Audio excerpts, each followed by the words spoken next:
memang itu tadi kriterianya tidak ada, transparansinya tidak ada, tahu-tahu keluar aja perpresnya. Yang kan itu bentuknya perpres ya, daftar proyek.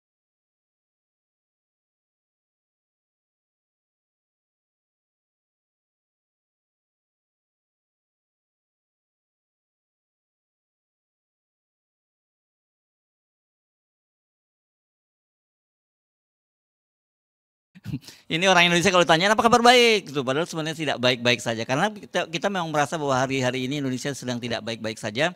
Terima kasih buat yang sudah hadir hari ini. Saya lihat ada beberapa teman mahasiswa dari berbagai perguruan tinggi, ya. Ada dari mana? UIN ya, ada UIN Jakarta ya. Tadi saya lihat ada UNJ, ada teman, ada mahasiswa dulu, belum sampai ke nelayan. Ya. Mahasiswanya belum selesai disapa ini dari Trisakti dan sebagainya hadir di sini. Terus kemudian tadi betul, ITB juga ada hadir di sini. Jadi, nah nih baru giliran ada masa nelayan dari aktivis buruh, dan buruhnya ini buruh dari yang juga langsung berkaitan dengan berhadapan dengan PSN ya di Banten ya. Ini teman dari tadi Agra ada hadir. Terus biasa ini mak-mak ini ya, kalau kalangan mak-mak aspirasi juga hadir, aktivis kami, Koalisi Aksi Menyelamatkan Indonesia, juga teman-teman wartawan yang juga hadir hari ini. Selamat datang, selamat bergabung dalam diskusi kali ini, dan dari temanya saya sudah jelas. Itu temanya disebutkan bahwa proyek swasta jadi PSN, rakyat versus oligarki.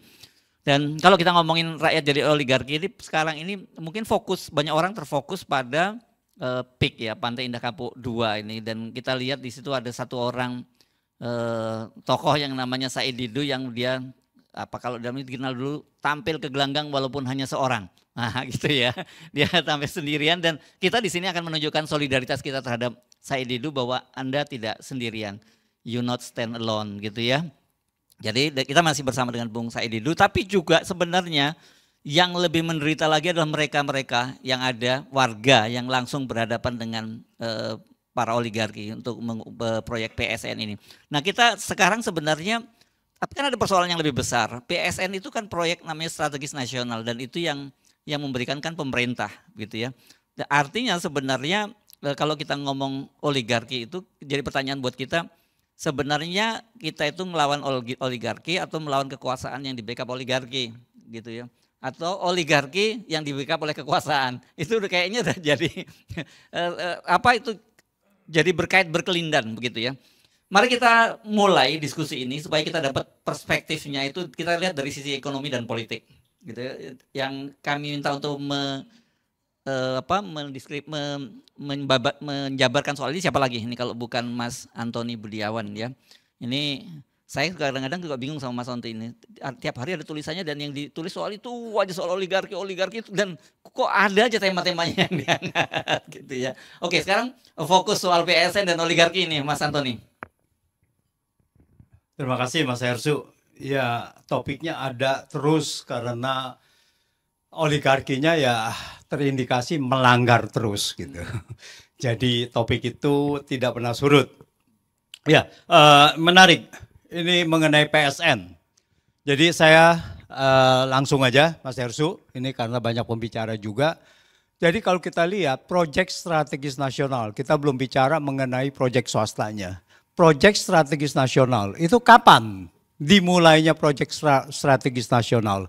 Itu pada tahun awal 2016 dimulai dengan Perpres nomor 3 2016, dan di situ tentang proyek strategis nasional, dan di list ada 215 proyek strategis nasional. Dasar hukumnya hanya peraturan presiden. Jadi nah nanti Ibu Bivitri yang bisa melihatnya, Perpres ini tanpa ada dasar hukum, tanpa ada undang-undang, cuman dia merujuk pasal 4 ayat 1 Undang-Undang Dasar bahwa presiden memegang kekuasaan pemerintahan. Jadi seolah-olah diterjemahkan bahwa presiden boleh berbuat seenaknya. Jadi boleh berbuat menentukan PSN dan sebagainya. Jadi seolah-olah pasal 4 ayat 1 menunjukkan bahwa diterjemahkannya sebagai presiden boleh berbuat tirani. Nah ini pertama, ada 215. Tapi kalau kita lihat proyek-proyek itu masih demi kepentingan nasional. Meskipun ada proyek tol yang ada juga yang diindikan oleh swasta gitu. Tetapi masih kepentingan nasional. Ada proyek bendungan dan sebagainya. Yang mayoritas adalah proyek-proyek dari pemerintah. Nah, kemudian mulai ini tidak ada dasar hukumnya. Lalu proyek ini, proyek strategis nasional mulai mengalami distorsi. Pertama adalah distorsi di tambang-tambang di mana pada saat itu nikel mau dibesarkan. Untuk mengusir penduduk setempat untuk menjalankan bahwa proyek ini bisa berjalan lancar, maka diberikan status PSN. Oleh apa? Oleh Perpres. Disitulah terjadi pengusiran dan disitulah mulai proyek swasta masuk sebagai proyek PSN. Dan rakyatnya diam. Ketika di Wawoni ya, yang nikel salah satu yang terbesar itu, semua diam. Jadi rakyat diam saja. Jadi penduduk setempat dibiarkan ini sendiri berjuang sendiri, lalu kemudian pasti kalah, aparat turun, pasti itu kalah. Kemudian mungkin masih ingat ya yang lebih dekat dari kita yaitu Desa Wadas. Nah, di mana bahwa di situ ada bendungan, lalu katanya mau diambil batu itu dari Desa Wadas untuk bendungan di Desa Wadas. Padahal katanya di situ adalah nilai ekonomisnya sangat besar sekali, yaitu marmer dan sebagainya gitu. Di situ dijadikan langsung proyek langsung PSN. Orangnya apa? Terusir. Jadi untuk kepentingan swasta, masyarakat setempat ini diusir. Gitu, Desa Wadas. Setelah Desa Wadas, banyak nikel-nikel tapi kita nggak dengar karena ada di Indonesia Timur. Lalu kemudian terjadilah PSN di Pulau Rempang untuk pabrik kaca, swasta pabrik kaca, bahkan swastanya adalah asing lagi ya melalui perusahaan Indonesia gitu. Jadi ada investor asing gitu, investor dari China mau di Desa Wadas 17.000 hektar pulau yang ada pulau burunya di situ, ada hutan buru dan sebagainya mau dibebaskan. Penduduknya diusir, tidak boleh ada yang tinggal di situ, direlokasi. Tetapi perlawanan Rempang itu sangat luar biasa. Nah ini pembelajaran dari kita. Kalau masyarakat bersatu melawan, maka bisa berhasil untuk menunda proyek ini. Meskipun pada saat itu dibilangnya ditunda proyek Pulau Rempang ini. Karena apa? Penunjukan PSN itu cuma 1 bulan Mas Hersu. Dari Bahlil Erlangga atau yang ke China, MOU, kemudian 1 bulan kemudian Menko Erlangga lalu mengatakan ini adalah proyek strategis nasional Eco Smart City atau apapun namanya. Hanya 1 bulan bos. Luar biasa. Lalu kemudian menjelang lengsernya Jokowi, dia memberikan PSN kepada PIK 2 dan BSD. Ini perumahan yang sudah eksis 30 tahun lebih, yang sudah biasa-biasa saja, lalu bisa jadi proyek strategis nasional itu di mana strategisnya? Jadi tidak ada yang namanya strategisnya. Itu pertama. Kedua, kita lihat dari peraturan. Peraturannya adalah yang terakhir ini memakai peraturan Undang-Undang Cipta Kerja. Dari Undang-Undang Cipta Kerja itu, kalau khususnya kita bicara PIK 2, yaitu ada alih fungsi lahan. Ya, ada lahan pertanian atau apapun yang kemudian dialihkan menjadi perumahan atau proyek wisata.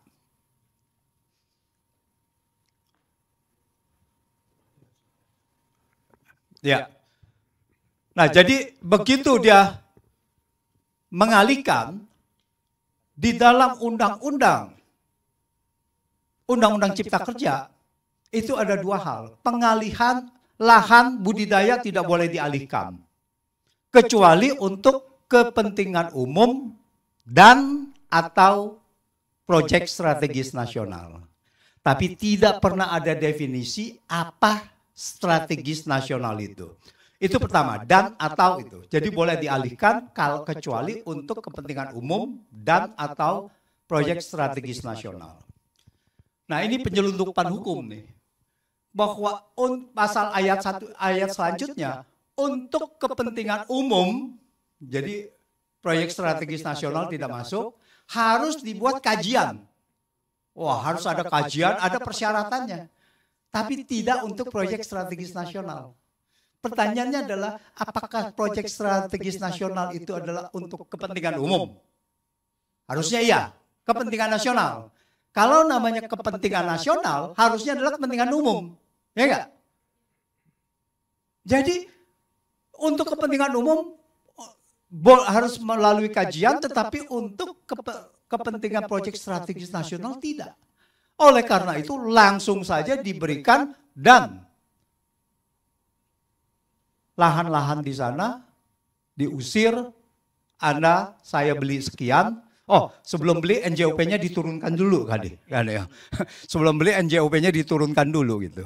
Nah, ini bagaimana NJOP bisa diturunkan gitu ya untuk membeli dengan harga sekian, kalau tidak mau digusur, kalau tidak mau dikriminalisasi.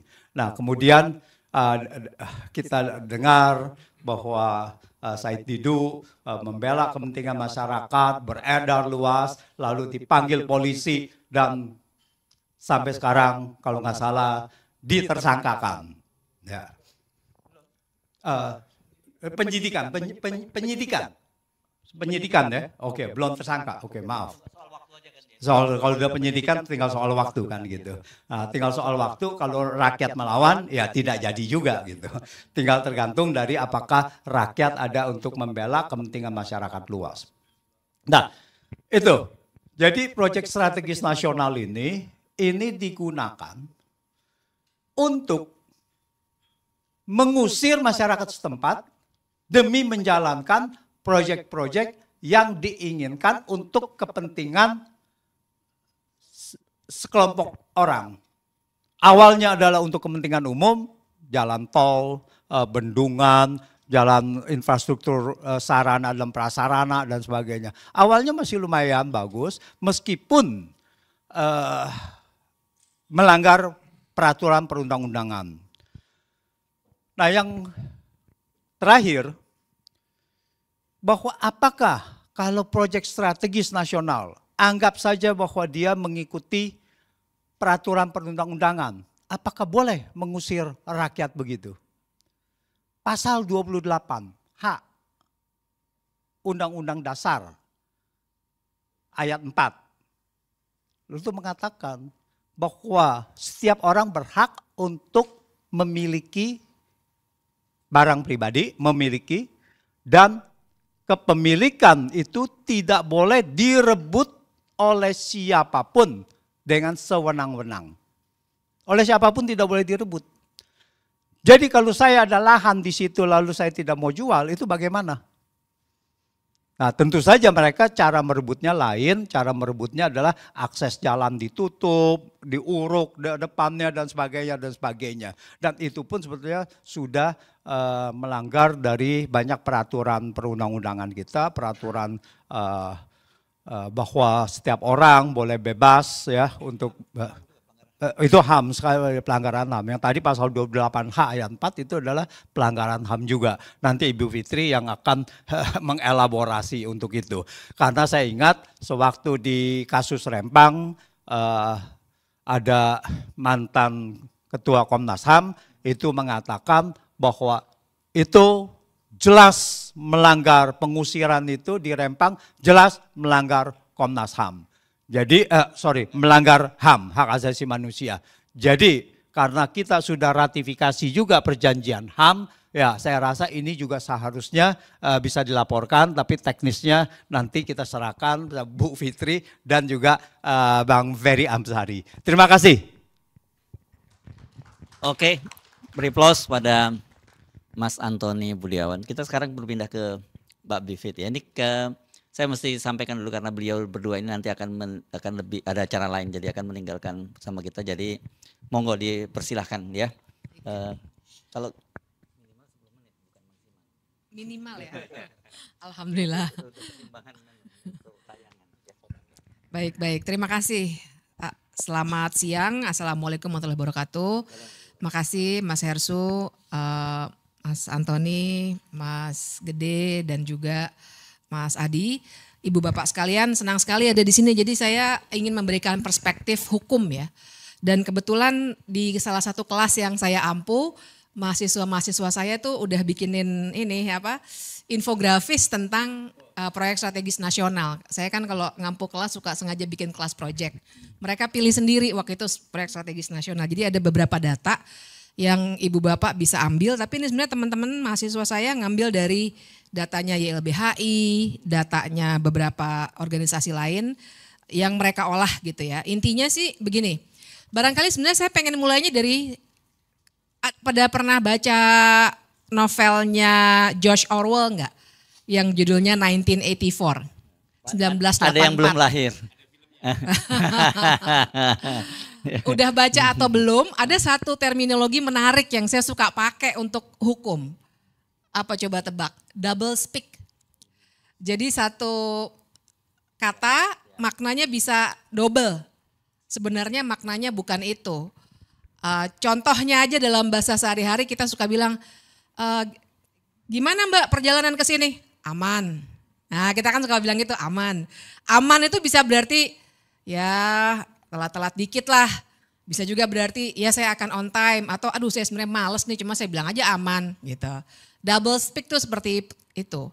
Sehingga saya menyambung apa yang dikatakan oleh Mas Antoni bahwa ketika dia dikatakan ini adalah kepentingan nasional, sebenarnya kita belum tentu bicara kepentingan nasional. Karena makna kepentingan nasional itu nasional mana nih? Pengusaha nasional kah? Atau warga nasional, maksudnya kita warga? Atau apa? Atau penyelenggara negara? Karena di sini nanti kita harus lihat, kata orang kan the devil is in the detail. Setannya tuh ada di perincian-perincian kebijakan yang dibuat. Nah persis di situ persoalannya. Karena ternyata proyek strategis nasionalnya itu untuk apa dan untuk siapa? Itu pertanyaan besarnya. Karena kalau kita lihat data yang disediakan oleh mahasiswa saya ini misalnya, yang dihasilkan adalah, ini datanya data tahun lalu sebenarnya 2023. Ternyata ada 106 konflik agraria dari PSN-PSN yang ada di seluruh Indonesia. Dan luas wilayah yang berkonflik itu 800.000 hektar. Yang berkonflik ya, bukan berarti yang lain tidak menjadi masalah, tapi itu karena ada perlawanan-perlawanan. Lebih dari 1 juta rakyat jadi korban. 134 tindak kekerasan dan 43 kasus kriminalisasi. Kemudian jangan lupa keterlibatan perusahaan swasta itu ada 100 konflik, pemerintah daerah 74 konflik, dan Polri 50 konflik. Jadi memang sedemikian rupa diamankannya PSN. Karena sebenarnya kalau ibu bapak kawan-kawan punya pertanyaan PSN itu sebenarnya apa sih? Dia itu seperti wadah, ibaratnya gelas ini wadah. Apa aja yang masuk ke dalam gelas ini dia akan mendapatkan status PSN, jadi itu makanya saya ibaratkan sebagai wadah. Dan akibatnya adalah dia akan mendapat banyak sekali keistimewaan. Seperti yang tadi Mas Antoni sebutkan. Beberapa keistimewaannya bisa dilihat juga, tadi sudah disebutkan sedikit, ada peraturan, ada dasar hukumnya dibuatkannya baru di Undang-Undang Cipta Kerja. Dasar hukum yang sifatnya undang-undang. Mas Antoni tadi bilang awalnya hanya perpres, benar. Saya konfirmasi itu. Hanya perpres yang cantolannya langsung ke Undang-Undang Dasar dan itu seharusnya tidak boleh setelah reformasi. Karena ada perapihan peraturan perundang-undangan dengan undang-undang tentang pembentukan peraturan perundang-undangan sekarang Undang-Undang 12 ya, 2011, tapi dulu tuh sejak 2004 itu udah nggak boleh.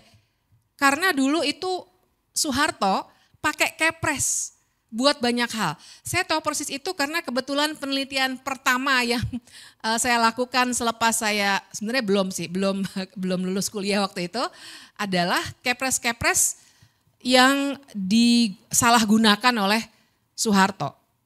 Dan sebagian dari penelitian yang saya hasilkan bersama kawan saya, waktu itu jadi dasar salah satunya gugatan ya untuk waktu itu Super Semar, Yayasan Super Semar. Tapi kita tahu bahwa sampai meninggal dunia Pak Soeharto tidak pernah kena kasus pidana. Nah, tapi belajar dari situ salah satunya penyalahgunaan kepres yang langsung dari Undang-Undang Dasar, maka sebenarnya tidak boleh lagi ada undang-undang atau ada peraturan presiden yang dikeluarkan langsung berdasarkan Undang-Undang Dasar. Nah, itu kesalahan pertama. Kemudian kesalahan itu nampaknya dicoba diperbaiki atau diberikan fasilitas yang lebih, wadah PSN-nya itu dengan Undang-Undang Cipta Kerja. Kita semua tahu undang-undang itu keluar sebenarnya 2021, tapi kemudian dinyatakan inkonstitusional oleh MK, tapi kemudian dibuatkan perpunya lagi oleh Jokowi tahun 2022.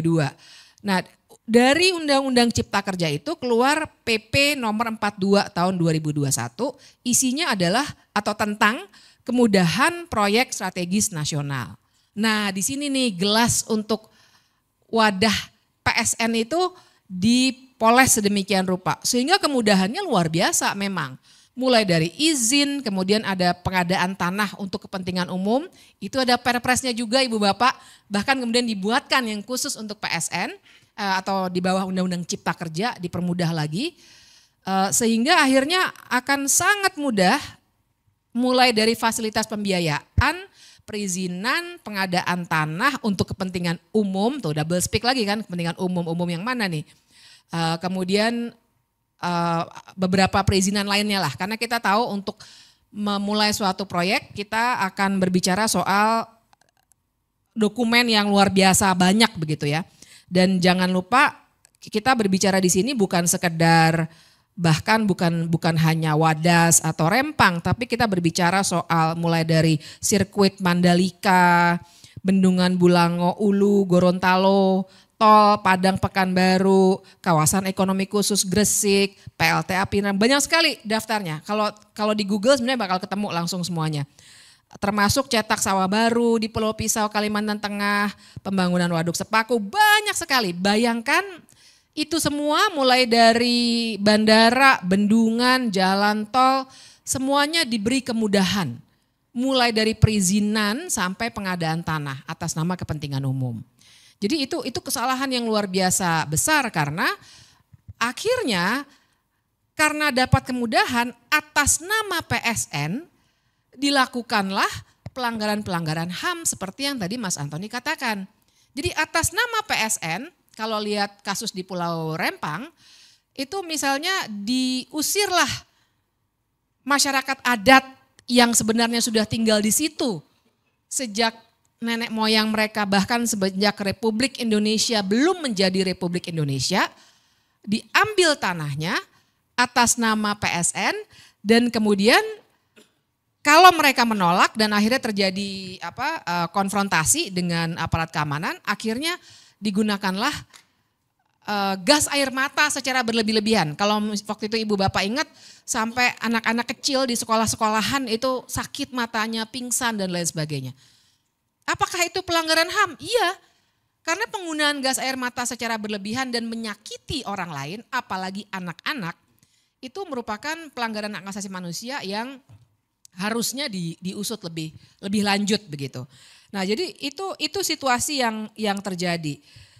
Dan kalau begini, mungkin ada pertanyaan juga, kenapa sih perlu ada PSN? Dan kenapa baru pas zamannya Jokowi aja mulai 2016 itu ada PSN? Saya kira kita semua tidak anti total pada pembangunan. Tapi masalahnya adalah bagaimana pembangunan itu dilaksanakan. Nah, PSN itu adalah konstruksi hukum, jadi saya ibaratkan dengan gelas ini, wadah, konstruksi hukum yang dibuatkan untuk memberikan keistimewaan. Nah, masalahnya adalah siapa yang bisa masuk ke dalam wadah ini itu tidak jelas prosedurnya. Nah, disinilah terjadi misalnya, kok tiba-tiba sebuah, kita sebut saja dua yang tadi Mas Antoni sudah sebutkan, dua proyek yang sebenarnya sudah jalan dari lama sekali ya, PIK, BSD, ya itu teman saya juga banyak yang tinggal di BSD udah lama dari 20 tahun yang lalu.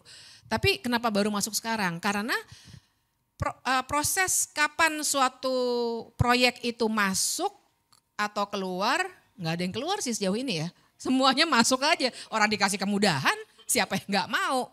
Jadi siapa yang masukin, apa kriterianya, dan bagaimana tolok ukurnya suatu proyek bisa masuk ke dalam wadah yang namanya PSN itu tidak jelas. Disinilah terjadi yang namanya benturan kepentingan. Jadi di sini kita bisa bicarakan tuh kalau kata orang-orang anti korupsi ini yang namanya state capture corruption. Sering juga kita pakai istilah ada conflict of interest. Tapi yang lebih gamblang untuk menunjukkan networknya atau jaringannya adalah kata yang tadi kata Mas Hersu, Mas Antoni sering banget nulis soal itu, yaitu oligarki. Karena justru cara bekerja oligarki adalah mereka akan masuk menggunakan lembaga-lembaga negara formal untuk membuat kebijakan-kebijakan yang menguntungkan bisnis mereka. Itulah oligarki.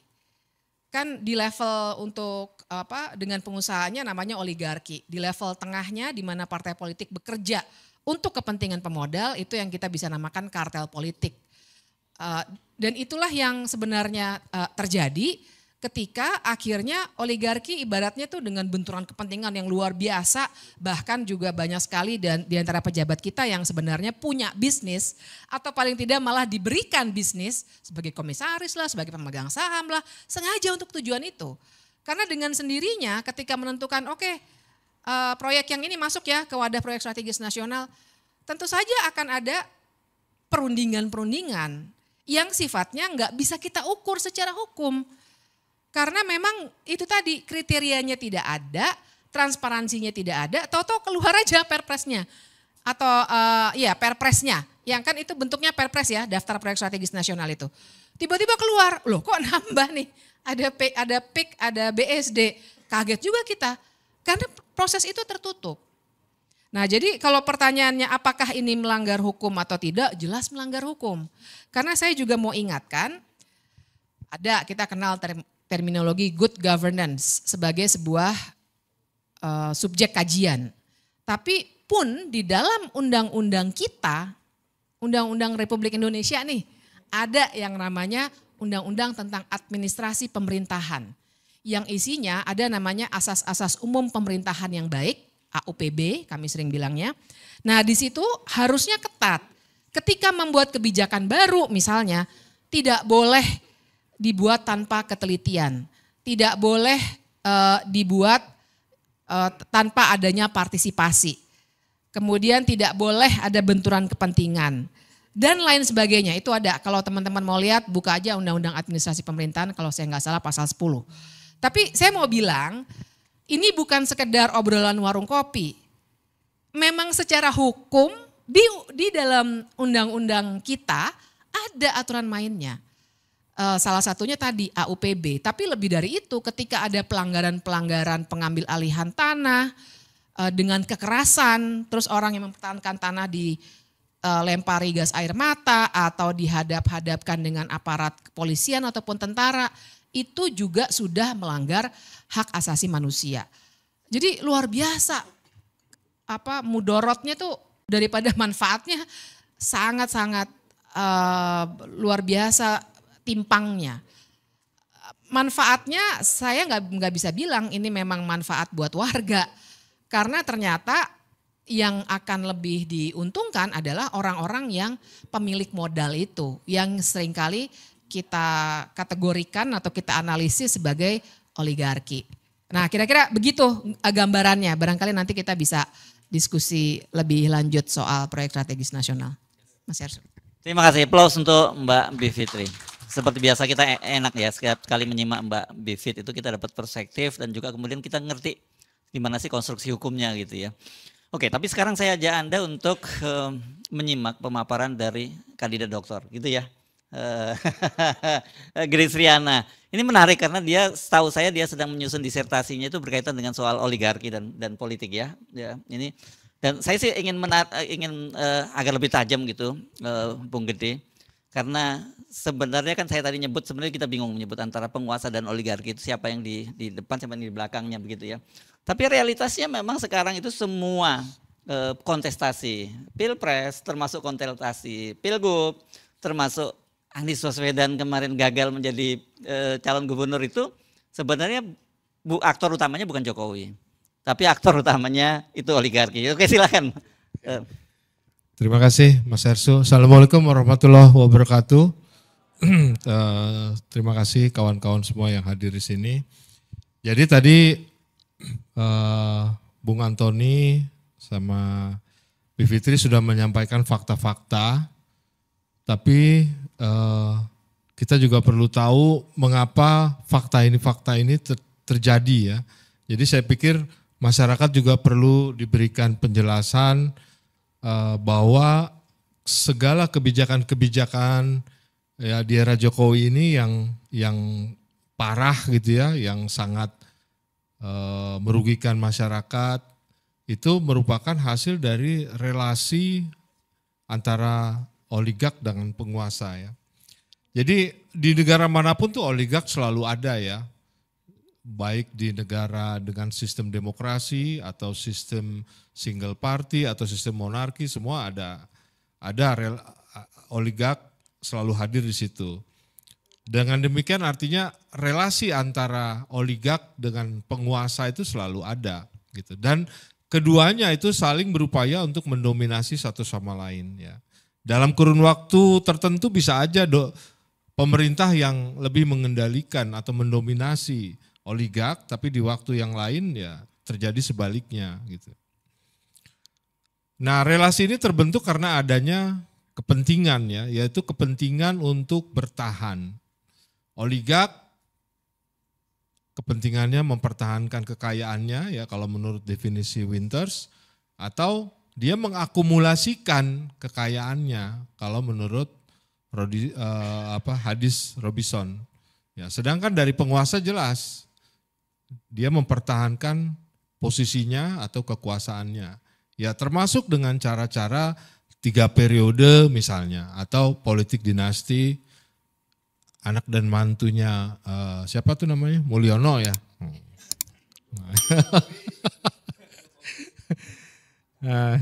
Nah sekarang kita pengen tahu siapa sih sebenarnya yang dimaksud dengan oligark. Oligark ini kalau saya ngeliat dari berbagai referensi, saya kelompokkan ada 3 ya parameter di situ. Satu, dia super rich, benar-benar sangat kaya kapitalnya ya. Kedua, dia menguasai struktur ya, struktur pasar di mana bisnisnya itu berada. Ya berarti dia ada kecenderungan di situ monopolistik ya di situ. Yang ketiga adalah kemampuan dia untuk mempengaruhi, gitu, mempengaruhi baik pejabatnya untuk menempati posisi-posisi tertentu, termasuk juga kebijakannya, gitu ya. Misalnya legislasi di pemerintah, ya, struktur politik, ya, partai-partai politik, ya, dia punya kemampuan untuk itu. Nah, disinilah perbedaannya antara oligark dengan elit, ya. Elit belum tentu oligark, gitu. Kalau dia nggak punya kekayaan dan dia tidak punya bisnis yang dia menguasai struktur pasar di situ. Dalam dinamika relasi tersebut ya, oligark dan pemerintah itu akan selalu berupaya saling mendominasi gitu ya. Tapi ini akan bergantung kepada 3 hal. Ya, 3 hal yang akan mempengaruhi bagaimana relasi tersebut terjadi. Yang pertama adalah ketimpangan basis kekuasaan. Jadi penguasaan misalnya penguasaan atas struktur ya, misalnya struktur ekonomi, politik, hukum maupun sosial gitu. Jadi ketika oligark menguasai struktur hukum, misalnya dia punya orang-orang di KPK, di MK, di MA, ya dia akan mampu mengendalikan pemerintah. Juga misalnya dia menguasai struktur politik di situ. Ya, dia menguasai DPR segala macam. Ya, dia pasti akan bisa mengatur legislasi yang terjadi atau yang dibahas di parlemen gitu. Juga termasuk di dalam struktur sosial ketika dia mempunyai orang-orang ya yang dia rekrut, dia bina, dia rawat, dia biayai ya atas nama satu kelompok tertentu di dalam civil society. Ya, dia bisa dikatakan juga sudah menguasai civil society gitu ya, termasuk dengan media dan pers. Nah. Kemudian di dalam poin yang ketiga adalah derajat kepentingan. Bagaimana besar kecilnya kepentingan ini ya akan mempengaruhi dinamika relasi tersebut. Misalnya gini, pemerintah memutuskan kenaikan pajak di kelompok kelas menengah atau korporasi misalnya. Itu menunjukkan bahwa pemerintah lebih mendominasi oligark. Tetapi ketika pemerintah menurunkan biaya subsidi, ya anggaran subsidi, kemudian fokus kepada infrastruktur, itu bisa dikatakan bahwa oligarki yang lebih mendominasi di sini. Nah, oligarki ini akan mengerahkan semua sumber daya yang melimpah ini yang dimiliki oleh oligark ini ya. Mereka dapat saja akhirnya mendominasi pemerintah melalui regulasi, perizinan-perizinan, ya, keputusan-keputusan pemerintah, legislasi di DPR, hingga termasuk pilpres, pilkada, gitu ya. Juga ya bisa juga oligarki ini membuat partai politik memajukan kongres dan muktamar atau munasnya. Bisa itu oligarki. Bahkan mengganti ketua umum partai politik pun oligarki bisa. Termasuk yang terakhir fenomena misalnya tadi Mas Heru sudah sebutkan di Pilkada DKI. Oligarki juga melakukan itu, mampu untuk melakukan itu, menggagalkan misalnya Anies gitu ya, masuk untuk ada di Pilkada. Karena bagaimanapun juga DKI sebagai daerah aglomerasi di sini mempunyai kepentingan ekonomi yang sangat tinggi, gitu loh. Jauh lebih tinggi menurut saya dibandingkan dengan IKN, gitu. Jadi siapapun orang-orang yang nanti akan berkuasa di Jakarta, ya tentunya harus bisa mengakomodir kepentingan itu. Nah, oligarki selain dia melakukan investasi politiknya ya, otomatis dia akan membutuhkan juga jaminan atas investasi politiknya itu ya.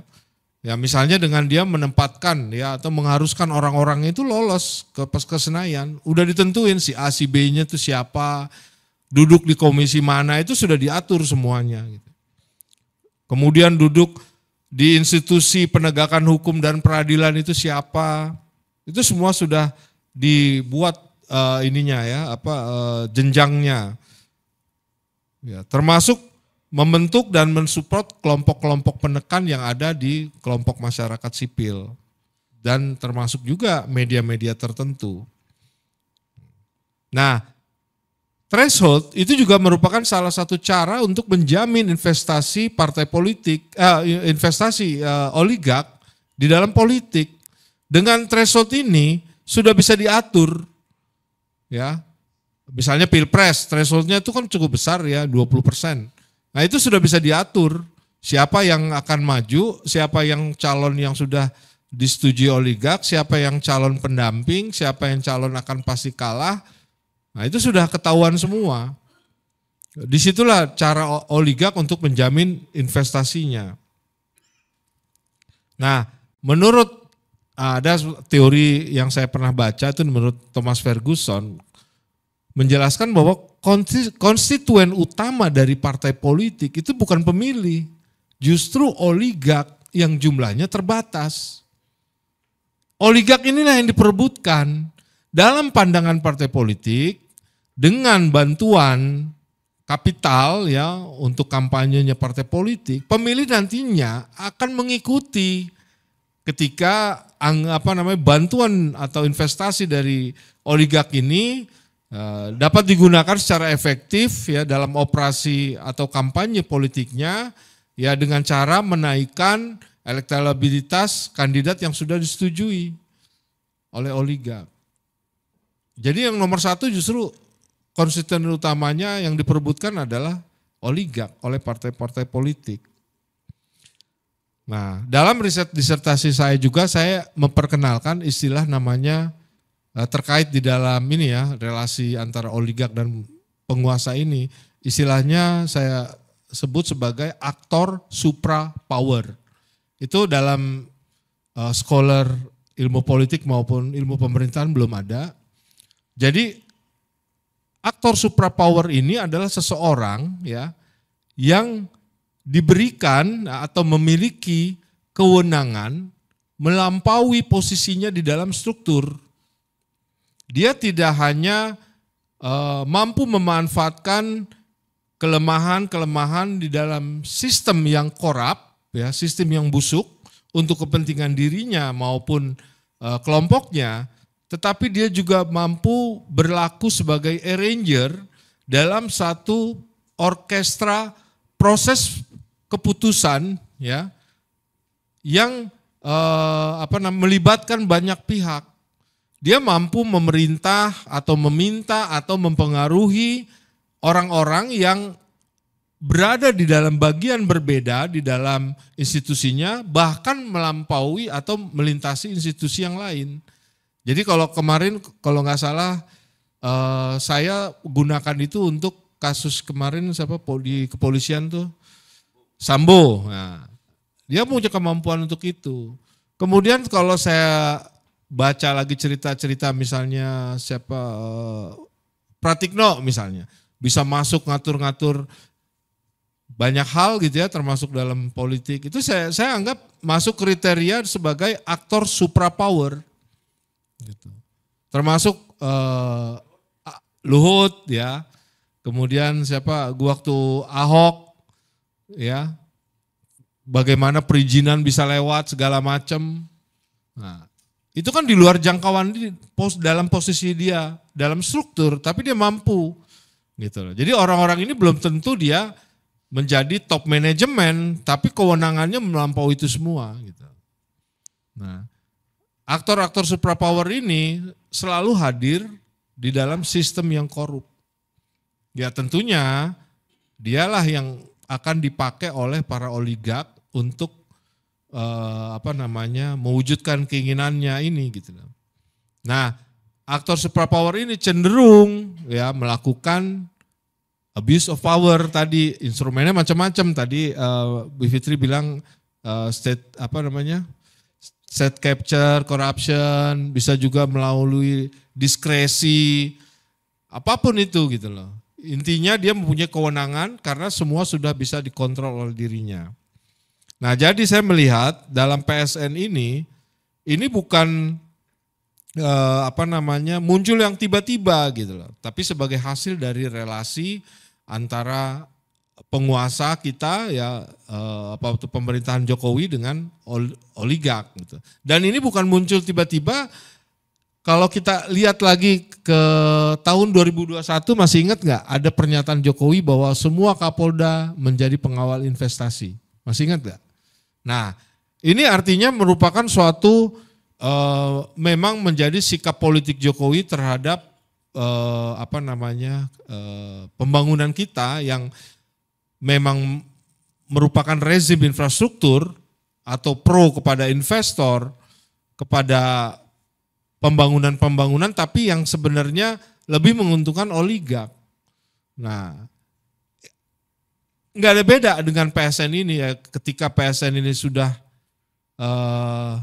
ditempelkan kepada proyek swasta, artinya proyek swasta itu mempunyai privilege yang penuh ya. Dalam implementasinya akan terjadi itu menurut saya, apalagi ketika dia dikawal oleh aparat. Mungkin nanti kita bisa mendengar cerita Bang Said Didu gitu di situ. Pasti banyak melanggar keadilan, melanggar kemanusiaan, termasuk melanggar aturan-aturan yang berlaku. Nah, cara untuk mengawasi relasi oligark dan penguasa ini ya selama ini kan kita kalau di internal sudah ada ya, dari penegakan hukum ya, lembaga institusi yang penegakan hukum, kemudian ada BPK, ada KPK, ada kejaksaan, kepolisian dan lain-lain ya. Apakah itu pengawasan maupun penindakan secara etik maupun pidana gitu. Tapi yang lebih penting adalah pengawasan oleh publik, karena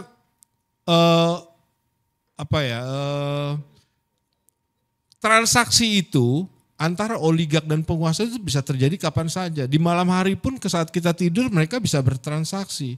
Dan institusi yang ada itu tidak akan mungkin melakukan pengawasan terus-menerus. Karena itulah publik ya, masyarakat sipil, media ini harus punya peran yang efektif gitu ya untuk mengawasi transaksi ini gitu ya. Nah, kalau di Indonesia kan masalahnya pengawasnya itu bagian juga dari nah ya. itu Gitu karena kan. itulah makanya publik yang harus berperan di situ. Karena tidak mungkin gitu loh kita mengandalkan, katakanlah dia mengawasi benar aja nggak mungkin setiap detik gitu loh. Nah, saya melihat bahwa mahasiswa dan elemen masyarakat lainnya ini harus mengambil langkah seperti ketika kemarin masyarakat itu datang ke DPR ya untuk mendukung putusan MK. Itu sudah menjadi pelajaran buat kita bahwa penguasa dan oligark ini bukannya tidak bisa dilawan, bisa. Kalau masyarakat itu solid, ya masyarakatnya ini punya punya empati yang besar gitu ya. Dalam misalnya ketika Said Didu mau dikriminalkan gitu ya karena mempersoalkan PIK 2 menjadi PSN, ya ini harus didukung. Ya, ini bagian dari konsolidasi kita dalam agenda yang lebih besar lagi, yaitu kita menegakkan konstitusi. Ya. Kalau masyarakat tidak bersatu ya kita juga akan mengalami persoalan-persoalan yang seperti ini lagi gitu. Dan ini kan sudah banyak terjadi di Rempang, di Wadas, ya. Reklamasi kemarin, reklamasi Jakarta. Ini akan selalu berulang lagi. Karena oligark dan penguasa ini yakin bahwa masyarakat tidak pernah mau kompak dan punya soliditas yang tinggi. Oke, gitu aja Mas Hersu. Oke, terima kasih. Applause untuk Bang Gede Sriana Yusuf. Ini saya menambahkan sedikit memang soal oligark dan tadi disebutkan oleh Mas Gede bahwa itu bukan hanya terjadi di Indonesia, bahkan di Amerika yang negaranya sudah disebut sangat modern dan demokratis pun itu praktek-praktek semacam itu terjadi. Hanya saja bedanya itu saya melakukan riset juga di Amerika itu bahwa anggota senat itu lebih banyak menghabiskan waktunya bertemu dengan kelompok-kelompok lobby ketimbang ketemu konstituennya. Jadi lebih mengutamakan, karena apa? Karena ternyata kalau kita lakukan riset dari seluruh anggota Kongres maupun Senat itu yang memenangkan kontestasi itu yang biaya kampanyenya terbanyak. Gitu ya. Paling ada 1-2 saja yang anomali itu terjadi, dia biaya kampanyenya kecil gitu, tapi dia menang begitu. Nah, dan di Washington itu bisnis kedua terbesar di luar pemerintahan itu adalah dulu namanya kantor lobby. Nah, bedanya sih itu di Amerika itu ada terbuka, ada lobby ya. Ya lobby itu terbuka, itu bisnis terbesar di lobby itu resmi. Kalau di kita kan lobby nggak ada yang resmi ya. Jadi di bawah tangan semua. Dan menariknya juga pada waktu Obama dan John McCain itu menjadi anggota Kongres, mereka itu sempat melahirkan sebuah undang-undang bipartisan gitu. Bipartisan itu undang-undang yang diajukan oleh Demokrat, didukung oleh Republik begitu, yang mulai membatasi besaran biaya dari lobby itu. Nah, di Indonesia kan nggak punya kita biaya lobby yang ada di bawah tangan. Jadi yang terjadi antara para oligark tadi langsung nego dengan para ketua umum partai, dengan penguasa dan sebagainya. Itu yang terjadi. Oke, kita dengarkan berikutnya dengan ini Mas Adi ya. Kita lihat perspektif budaya. Tapi kelihatannya kalau kita simak Mas Adi kan juga banyak menyoroti PBNU dan PKB belakangan ini ya. Dan kabar baiknya kan ini sudah ditandatangani itu Mas Adi.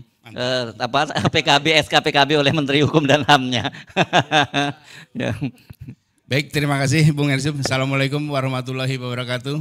Saudara-saudara sekalian di mana saja berada, saudara sebangsa tanah air. Kita kan online. Jadi saya sangat bangga hari ini di sini dengan pangkat penyair. Biasanya kan Ketua Komite Eksekutif Koalisi Aksi Penyelamatan Indonesia, kadang-kadang Koordinator Gerakan Indonesia Bersih, kadang-kadang juga inisiator Komite Bangkit Indonesia. Tapi yang paling benar itu adalah penyair. Dan saya paling bangga dengan profesi penyair ini, sebutan penyair. Enggak, ini lebih membanggakan juru bicara Gus Dur, tapi yang paling membanggakan itu yang paling benar itu sebagai penyair. Karena penyair inilah satu-satunya profesi yang dijadikan judul surat dalam Al-Quran, Asy-Syu'ara, surat ke-26. Jadi memang betapa hebatnya penyair. Nah itu sebabnya saya ingin mengulas masalah persoalan bangsa ini yang rumit, yang berbelit-belit ini dari konteks kepenyairan, sejarah, juga keagamaan dan lain-lain kita melakukan. Tapi startnya itu saya mulai dari lagunya Kus Plus Kolam Susu. Yang liriknya orang bilang tanah kita tanah surga. Di situ kan sudah dijelaskan bahwa orang yang bilang tanah kita tanah surga, buat kita kan bukan surga. Ini lebih dekat kepada neraka. Nah pertanyaannya adalah kenapa orang bilang tanah kita tanah surga, dan kita tahu bahwa kekayaan kita, sumber daya alam kita sangat luar biasa, tetapi kita belum pernah punya catatan sejarah bahwa rakyat kita pernah gemah ripah loh jinawi, pernah makmur. Kesalahannya di mana? Saya mencoba mengurut sampai ke belakang, sampai ke zaman Jepang, ternyata bukan juga, ke Belanda, ternyata bukan juga, ke zaman raja-raja, zaman Ken Arok, ini pendiri dinasti paling top, yang sekarang diikuti Ken Mulyono nih. Ken Arok kan menurunkan raja-raja Jawa. Nah ini Ken Mulyono itu ingin melahirkan keturunan pejabat-pejabat dari terahnya dia. Nah tapi tekannya, nah kemudian ternyata bukan juga. Baru ketemu sampai saya telusuri sampai ke Nabi Adam, persoalan bangsa ini. Nah ternyata persoalan kita ini mulai menyimpang itu sejak zaman Nabi Adam, ketika Tuhan menciptakan Nabi Adam dan malaikat semua suruh bersujud. Ada satu yang tidak bersujud, yaitu iblis. Iblis itu kemudian sama Tuhan diusir dari surga. Tetapi belum mau pergi dari surga. Karena dia masih mau menjelma menjadi ular, menggoda Hawa. Nah kemudian ketika Tuhan betul-betul marah, suruh keluar dari surga, iblis bilang, Tuhan saya mau keluar dari surga tapi bikinkan tempat yang seperti surga. Replika surga juga nggak apa-apa lah, yang penting saya surga. Kemudian Tuhan bikinlah replika surga di Nusantara, Khatulistiwa. Nah kemudian iblis turunlah menguasai negara Khatulistiwa, berkuasa sepenuhnya, dan dia bercokol di istana-istana, mulai zaman raja-raja sampai istana sekarang ini. Iblis yang berkuasa di situ. Jadi kira-kira paus sekarang itu kalau perlu dalam bahasa Islamnya meru'yah gitu ya. Dan nggak bisa, nggak mampu. Oh nggak bisa ya. Tidak mampu. Jadi saya kan pernah ada di istana, Bung Ersub. Oh, gitu. Saya pernah ada di istana dan saya menemukan iblis itu. Oh, gitu. Jadi tiba-tiba ada orang datang dengan seorang polisi bintang 1 datang, Mas Adi ini teman saya ini ingin jadi Kapolda. Ini ada dana 1,5 miliar. Untuk operasional, tapi untuk yang lain-lain, tapi kira-kira dia ngasih 500 dulu, ini operasional. Jadi tidak ada masalah. Ini saya kan nggak pernah lihat uang puluhan juta juga nggak pernah tiba-tiba disodorkan itu. Ini kan iblis pas ini yang menurunkan ini. Nah waktu itu iman kita kuat, Gus Dur imannya kuat juga. Iblis tidak betah di sana, kemudian pindah ke Senayan.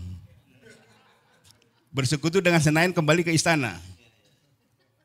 Dan kita lihat, Bung Ersub, ini bukan karena saya pernah di sana, saya paham betul memang iblis itu ada di situ.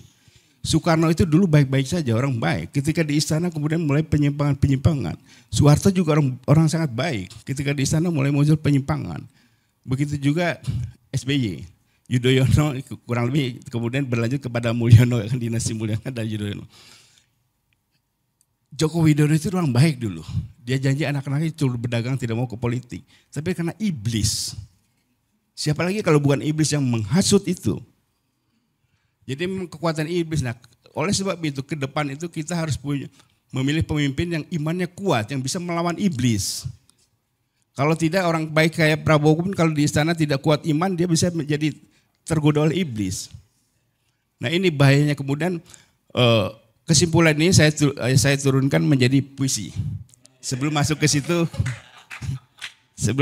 saya baca dulu. Tapi nanti saya akan menyinggung juga soal oligarki dan lain-lain itu. Nah jadi pendekatan itu kemudian melahirkanlah puisi. Saya kemas dalam puisi, judulnya Istana Iblis. Memandang Indonesia, nyium aroma surga. Daun-daun kelapa bergoyang-goyang sepanjang pantai, seperti kepak sayap-sayap malaikat. Anginnya mendesir ngalunkan nyanyian lautan. Kita jadi teringat Adam, makhluk sempurna paling mewujud, hingga para malaikat pun diperintah lekas bersujud. Adam telah menghirup wangi dosa dan dari tubuh Hawa yang terperdaya, keduanya diusir dari surga dalam kehinaan telanjang. Adam terdampar di bukit Safa dan Hawa di bukit Marwah. Dan iblis? Kemana iblis? Ibu dari segala kesombongan itu pergi. Setelah surga dinyatakan tak layak lagi baginya, pembuat huru-hara pertama di alam semesta itu milih tetap tinggal di surga meski itu hanya replika. Jadi iblis kemudian ke Nusantara. Replika surga adalah jajaran pulau di hamparan biru laut. Para pengelana nyebut ini Zamrud Khatulistiwa. Tapi kaum pribumi bilang ini negeri para jalang. Karena iblis merintah ini negeri dari istana Tibudaya. Dari istana Tibudaya iblis menunaikan sumpahnya menghadang manusia dari depan dan belakang, dari kanan dan dari kiri, dari semua arah mata angin untuk menyesatkan manusia dari jalan yang lurus. Maka bumi dan air dan kekayaan alam yang berlimpah dikuasai iblis dan tak pernah jadi berkah bagi rakyatnya. Kebenaran jadi perkara yang menakutkan, kejujuran berada di ketinggian di atas angan-angan. Maka melihat istana yang dibangun dari puing-puing kebohongan, melihat istana Tibudaya dan iblis duduk di singgasana, menyerupai penguasa dari masa ke masa, dari masa ke masa. Memandang Indonesia melihat replika surga, tapi hanya mereka yang tunduk kepada iblis yang bisa nikmati aromanya. Itu demikian. Nah, siapa sih yang tunduk kepada iblis yang mencium aroma surga? Ya para konglomerat oligarki itu. Nah jadi saya melihat, nah jadi saya jamin bahwa penguasa istana kalau tidak kuat iman pasti akan digoda iblis. Ini iblis yang menggoda Adam ini. Jadi sangat kuat dan pasti akan tergoda. Dan anak-anaknya pasti digoda juga oleh anak-anak iblis. Nah jadi godaan-godaan iblis ini menjadi seperti apa sih? Dalam konteks demokrasi adalah KTBLC, adalah undang-undang. Kita melihat misalnya di masa lalu, ada jadi ketika saya mempelajari konstruksi korupsi di Indonesia, biasanya bermula dari undang-undang. Selalu dari undang-undang. Tidak ada ujung-ujung kemudian nyopet orang nyolong dari undang-undang. Salah satu monumen yang dulu saya ingatkan juga kepada teman-teman komisioner KPK.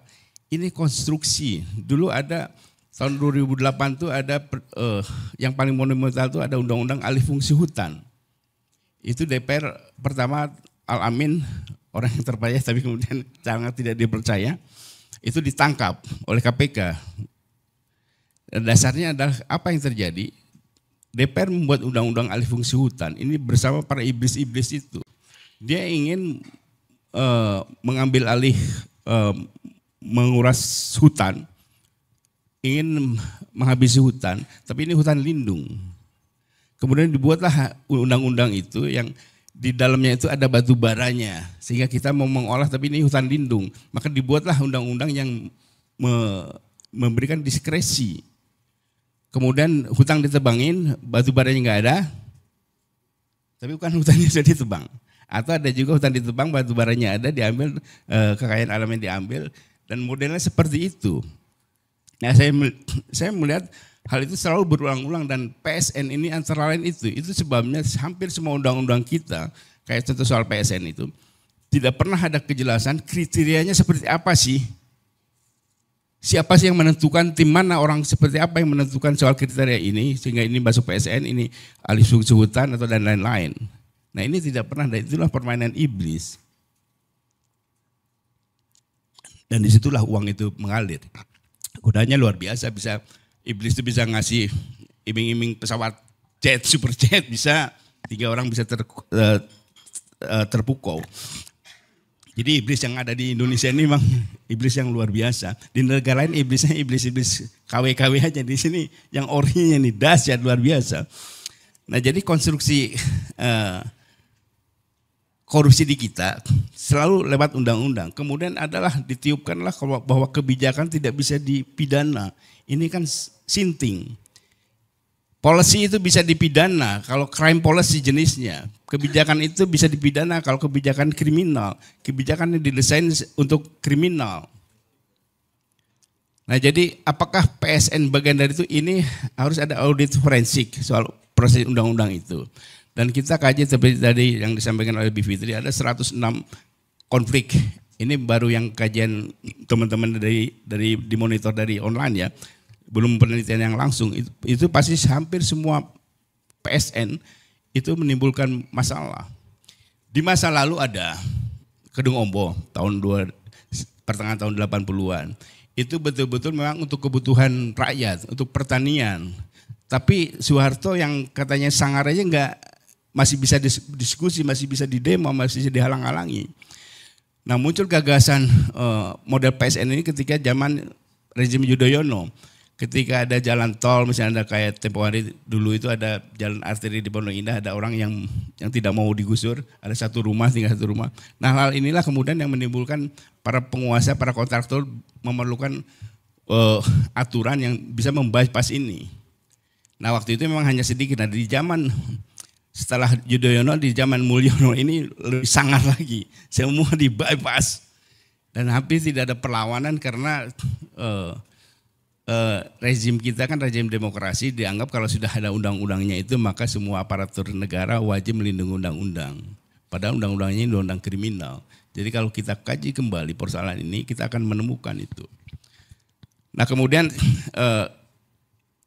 persoalan ini bisa lancar karena tadi yang disampaikan oleh Gede itu ada suprastruktur, suprapower. Suprapower itu bisa seseorang, bisa sekelompok orang. Dan ini memang biasa dipakai oleh rezim diktator atau rezim yang korup. Di masa lalu misalnya di zaman Hitler ada SS, itu pasukan yang supra pasukan yang bisa menghancurkan siapa saja. Di zaman Orde Baru ada Opsus, ada 2 orang yang paling top itu Ali Murtopo dan Sujono Humardani, itu supra powernya. Orang takut sama itu. Kemudian ada juga muncul Benny Murdani dan kemudian di zaman Gus Dur ada juga isu itu soal pembisik itu nggak ada tapi. Nah hal semacam ini luar biasa memang, dan bagaimana mengatasinya ini memang saya berharap betul kepada sahabat kita, teman kita semua, paling tidak pernah kita kenal semua, namanya Prabowo Subianto, sekarang presiden. Dia berjanji koruptor lari ke antariksa pun akan dikejar oleh dia, bisa jadi bikin ke Antartika. Ke Antartika dikejar tim khusus, mudah-mudahan yang dikirim itu tim mawar, bisa masalah. Nah ini kan luar biasa. Nah sehingga ke depan ini kita bisa dengan cepat menyusul Korea Selatan. Paling tidak dalam menindak bekas presiden lah. Sepakat. Nah tinggalkan soal kemajuannya, ketika selangkah lagi kita mengikuti apa yang bisa kita ikuti. Jadi soal PSN ini memang harus dilawan, harus kita kaji kembali, kita gugat ini. Mungkin nanti teman-teman dari Bivitri, ahli hukum tata negara bisa mempersoalkan apakah ke Mahkamah Agung atau ke MK. Nah, sehingga kalau PSN ini abuse of power, melanggar hukum, ilegal, jadi kita bisa lawan semua PSN itu bisa diselesaikan dan energi kita bisa untuk membangun untuk hal-hal yang lain. Jadi dengan demikian, makanya kalau saya sering lihat podcastnya Bang Said melawan PIK itu, saya bilang ini bukan melawan PIK, sebetulnya Bang Said itu melawan Pak Mulyono ini. Karena yang bikin PSN, yang bikin dia begitu kan PSN ini. Nah jadi arah kita ke situ. Nah jadi saudara-saudara sekalian, jadi sumber korupsi di kita, iblis di kita ini berupa undang-undang, oligarki. Nah saya pernah membaca beberapa belas tahun yang lalu tulisannya Albert Einstein soal white socialism. Dia sudah menjelaskan tahun 49 sudah menjelaskan hati-hati dengan kapitalis ini. Dengan oligarki ini, mereka tidak bisa diperiksa bahkan oleh DPR. Karena DPR ini dari partai politik yang mereka biayain kampanyenya. Jadi oligark inilah yang memisahkan DPR dengan konstituennya, yang memisahkan wakil rakyat dengan rakyat itu yang mereka ini. Jadi ini sengkarut marut di situ di antara itu. Tapi apakah ini bisa dilawan? Tentu saja bisa. Kalau kita punya pejabat negara penyelenggara yang tough, yang kuat imannya, itu bisa dilawan. Jadi kita berharap kita harus mendukung pemerintahan manapun yang imannya kuat yang mau melawan oligark ini. Saya kira demikian. Terima kasih. Wassalamualaikum warahmatullahi wabarakatuh. Waalaikumsalam warahmatullahi wabarakatuh. Satu hal yang saya senang yang terakhir tadi yang disampaikan oleh Mas Adi, bahwa soal kita bisa mengejar Korea Selatan dalam waktu dekat. Saya kira dalam hitungan bulan itu kita bisa mengejar Korea Selatan asal Pak Prabowo mau ya. Oke, sekarang kita mestinya nunggu Mas Ferry Amsari tapi belum datang ya Bang Ferry ya. Jadi kita sekarang langsung saja ke ke bintang utamanya ya. Hari ini yakni Bung Said Didu. Ini tadi saya sebut ini berani tampil ke gelanggang walaupun seorang. Coba luar biasa ini. Yang lain duduk di ruang AC ngobrol-ngobrol memaki oligarki, Bang Said Didu langsung turun ke lapangan berhadapan dengan oligarki. Assalamualaikum warahmatullahi wabarakatuh. Terima kasih.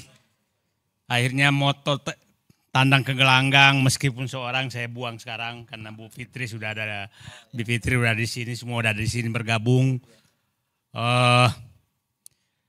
Sebenarnya yang semangat saya naik itu begini.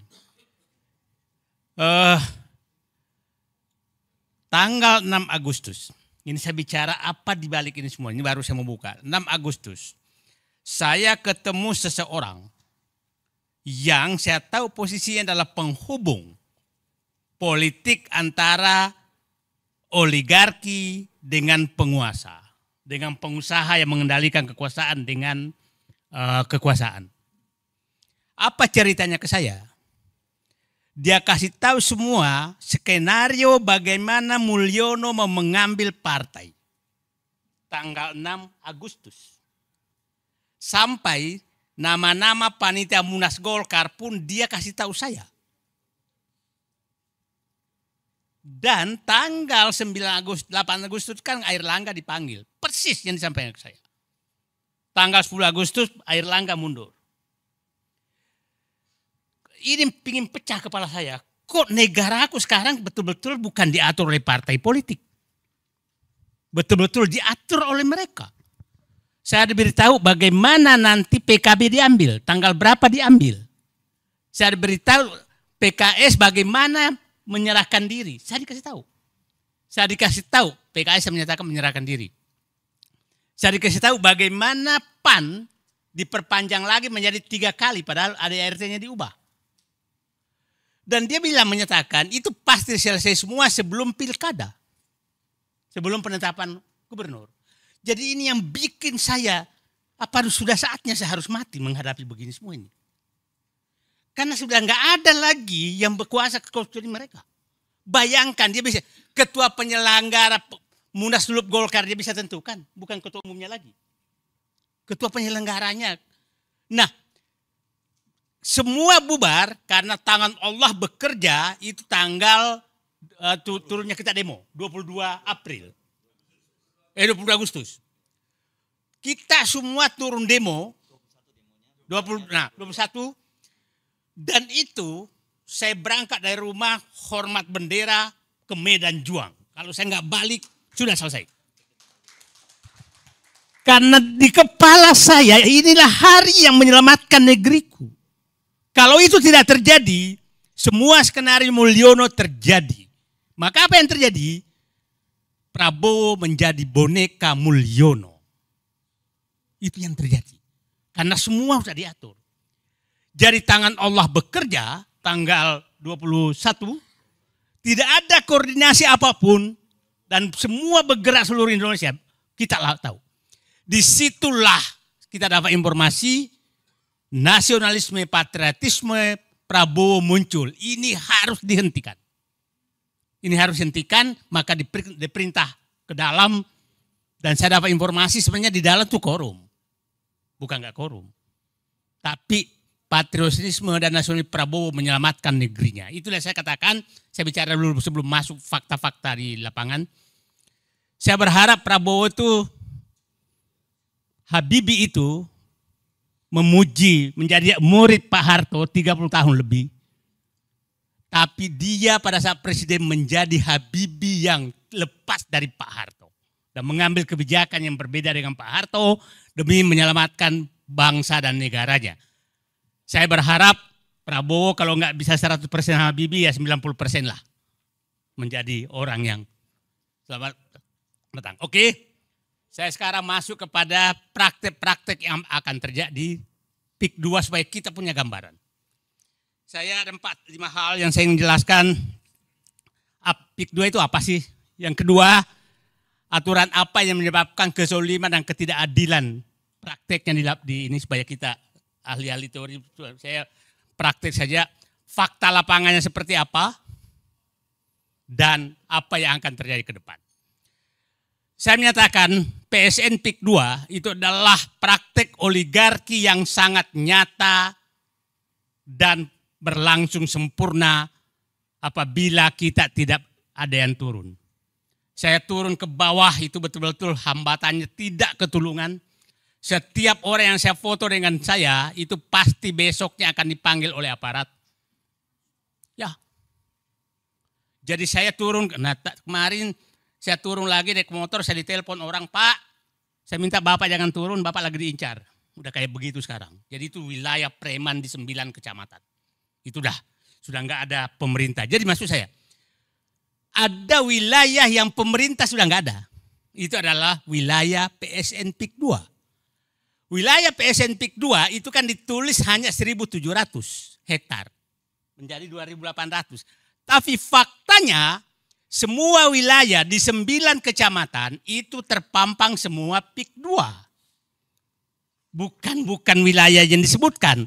Nah, 9 kecamatan tuh mulai dari Kosambi, Teluk Naga, Paku Haji, Mauk, Sukajadi, Kemiri, Kronjo, Mekar Baru, itu 8 kecamatan adalah Kabupaten Tangerang. Tambah kampungnya Ma'ruf Amin itu Tanara, itu masuk. Tapi Ma'ruf Amin pun diam.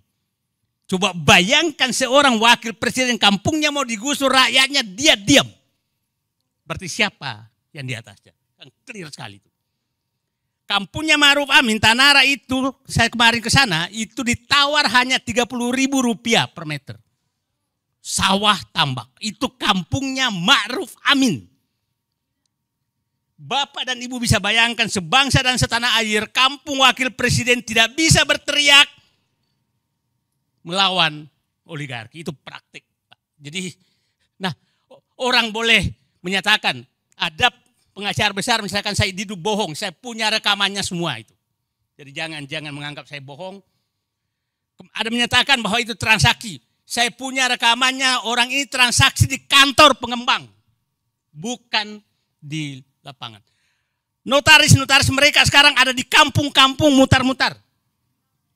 Ya, notaris diturunkan ke kampung-kampung dengan menawar tanah. Tanah sekarang di Kronjo itu Rp52.000, Rp2.000 untuk ke desa, Rp10.000 untuk maklar. 40. Bapak makan es krim di Pik 2 Rp100.000. Sekali makan es krim 2 meter tanah. Kurang zalim apa kita? Menangis saya. Itu fakta. Nah, inilah praktek oligarki yang paling sempurna dan tertutup. Tertutup yang menariknya. Karena saya membela rakyatnya, Ketua Abdesi melaporkan saya. Melaporkan saya ke polisi. Ini negara apa? Aparat melaporkan rakyat yang membela rakyatnya. Ini negaraku. Bapak saya perintis kemerdekaan. Mendidik saya melihat perjuangan dia. Negaraku begitu. Nah, aturan apa sih yang menyebabkan Pak Amsari mereka? Saya Bapak Alitori, nanti kita kaji. Satu, yang dilakukan itu adalah dia menetapkan wilayah itu sebagai lokasi yang seakan-akan hanya pengembang Pik 2 yang boleh beli.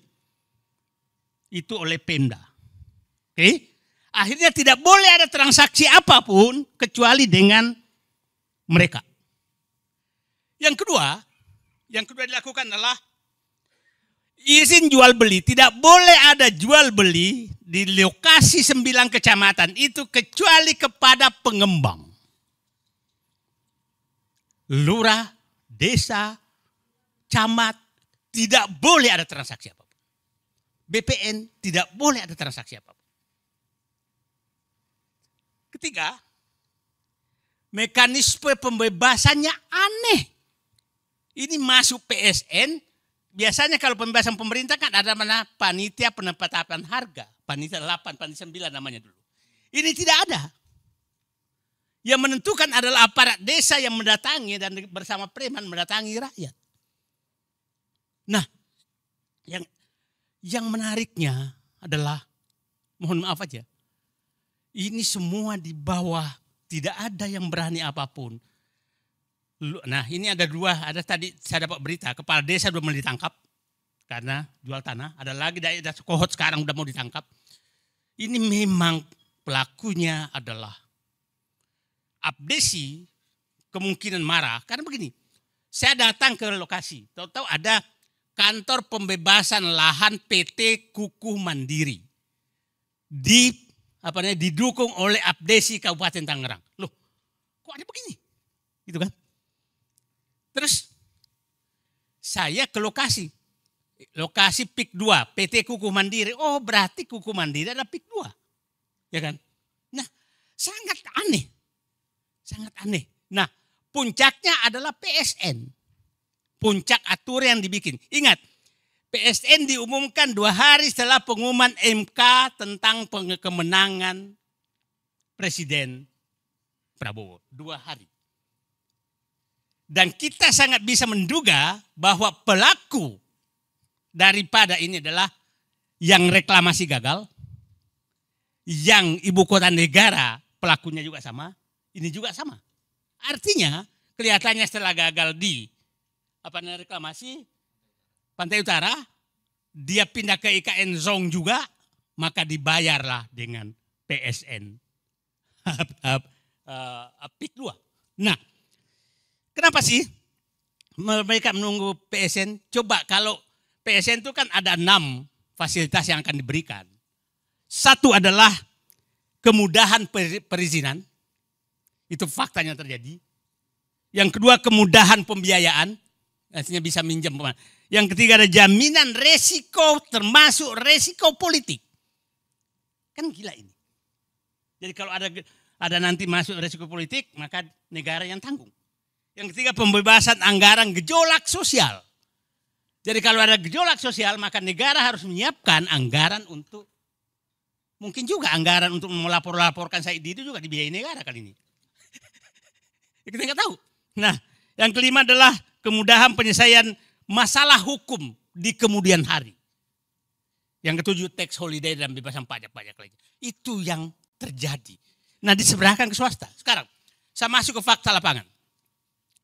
Yang terjadi pemaksaan penjualan.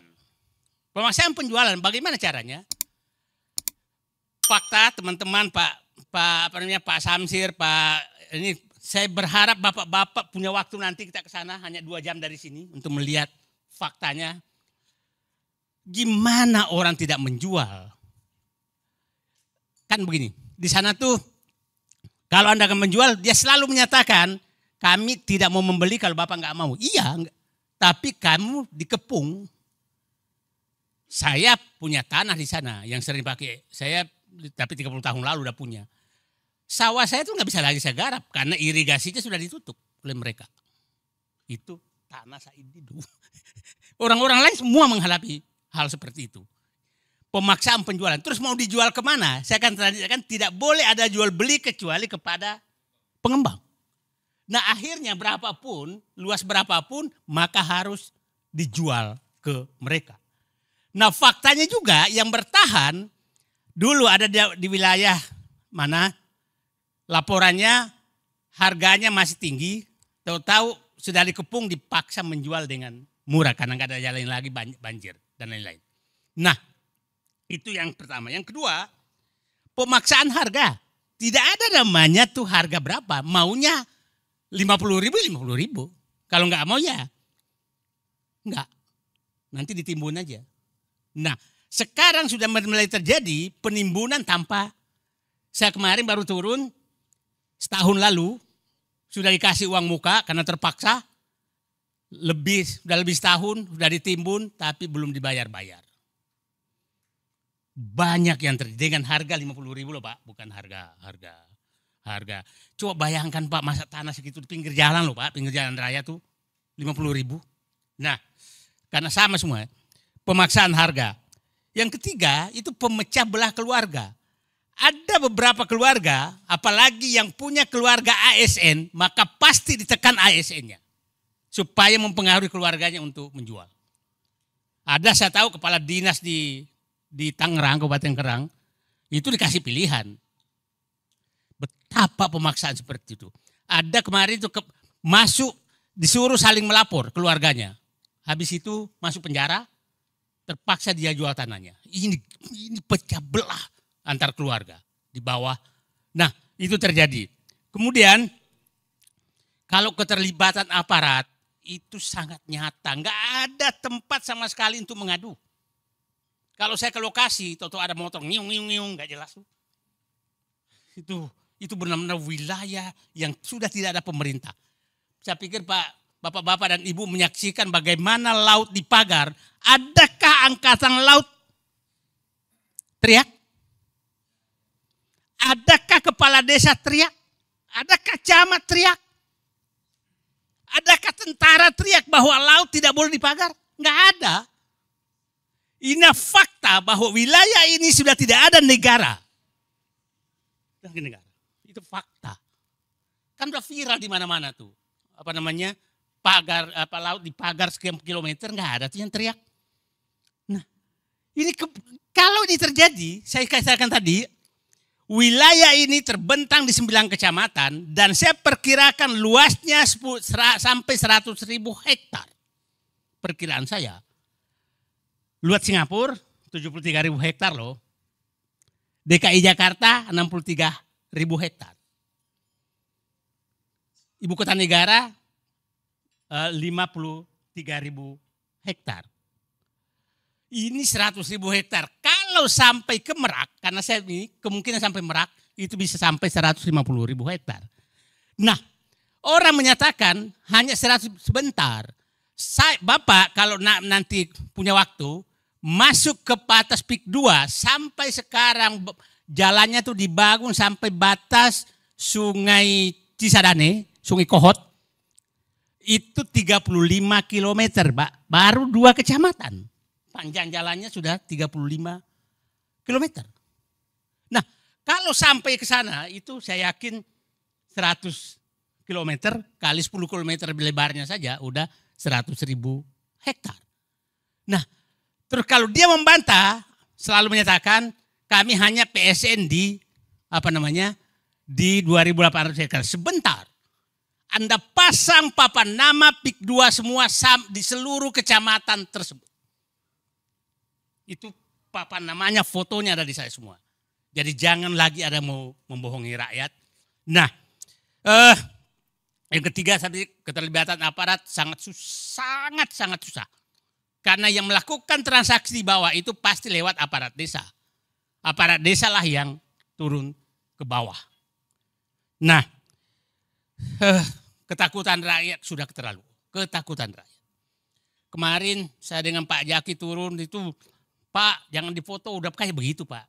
Udah saking ketakutannya. Karena sekali foto dengan Said Didu resikonya sangat besar. Udah dikenal. Nah sekarang permainan hukum kepemilikan ini sangat parah. Sangat parah. Saya kasih contoh begini. Kalau Anda nggak menjual, pasti mungkin 1 hari, 2 hari, 3 minggu lagi bahkan akan dipanggil aparat dan bekerja sama BPN untuk menginikan. Kan yang punya data sejarah tanah BPN. Ya kan, kita kan nggak tahu itu sejarah tanahnya. Nah, kalau udah kayak begitu, 2 kemungkinan, Bapak kehilangan atau mau negosiasi. Oke. Dan tidak sedikit warga, ada keluar di media itu, menyatakan tanahnya umpamanya 30 hektar. Tahu-tahu hanya menjual 10 hektar. Maka 20 hektar dipersoalkan untuk dipaksa dijual juga dengan harga yang lebih rendah. Itu terjadi. Tapi di sana banyak toko besar yang punya tanah luas tapi tidak pernah ribut. Kemungkinan lewat negosiasi khusus. Oke, nah sekarang saya ingin mengatakan bahwa itulah yang terjadi di sana. Jadi saya ingin menyatakan Pak Amsari, perjuangan PSN PIK 2 ini adalah perjuangan untuk menghentikan hegemoni penguasaan negara oleh kelompok tertentu. Bukan sekedar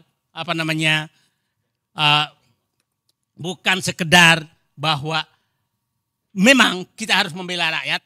Yang kedua adalah kita menghentikan agar tidak terjadi negara dalam negara. Yang ketiga, kita tidak mau ada enklav yang dikuasai oleh, mohon maaf, siapa tahu Sarah, etnis tertentu yang sangat eksklusif. Itu kita nggak mau. Negara ini bukan negara seperti itu. Jadi pada kesempatan ini saya hanya menghimbau kepada Presiden terpilih, gunakanlah patriotismemu, gunakanlah nasionalismemu, gunakanlah jiwa kerakyatanmu, jiwa keadilanmu untuk satu, menghentikan semua PSN yang ditujukan untuk swasta. Itu satu. Dimanapun. Yang kedua, hentikan bahwa ada wilayah eksklusif di negeri ini. Itu tidak boleh ada wilayah eksklusif. Kenapa? Eksklusif di negeri ini bahaya sekali. Negara ini sangat bahaya. Nah, kita tahu tetangganya PIK 1, PIK 2 itu sangat eksklusif. Nanti kalau ini 100.000 eksklusif, maka mungkin akan dibentuk pemerintahan istimewa. Kita nggak tahu. Politik bisa dibayar. Nah, ya udah wilayah semua begitu. Nah, terakhir saya ingin menggugah kepada pengembang, berhentilah zolim. Saya punya hitungan gini Pak Amsari.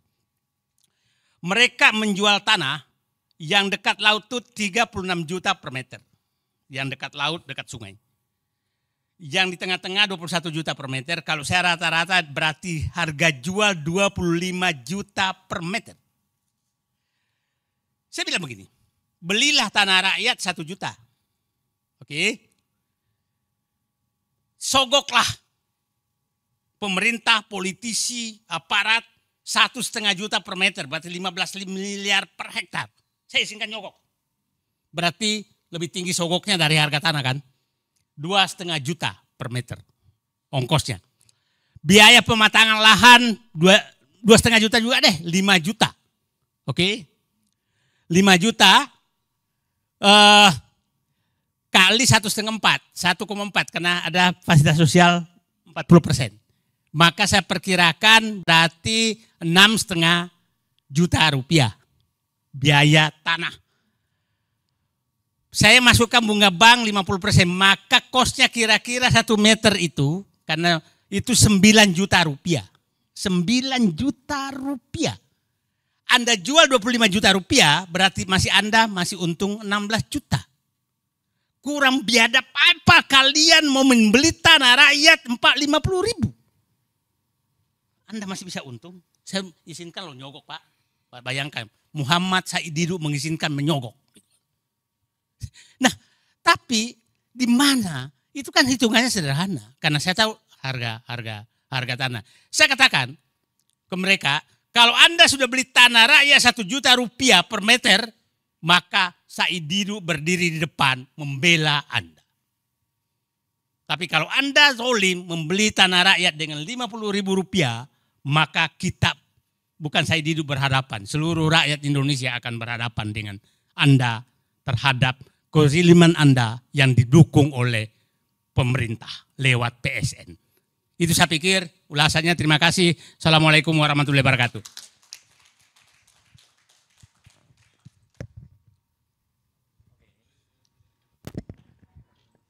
Ya, ini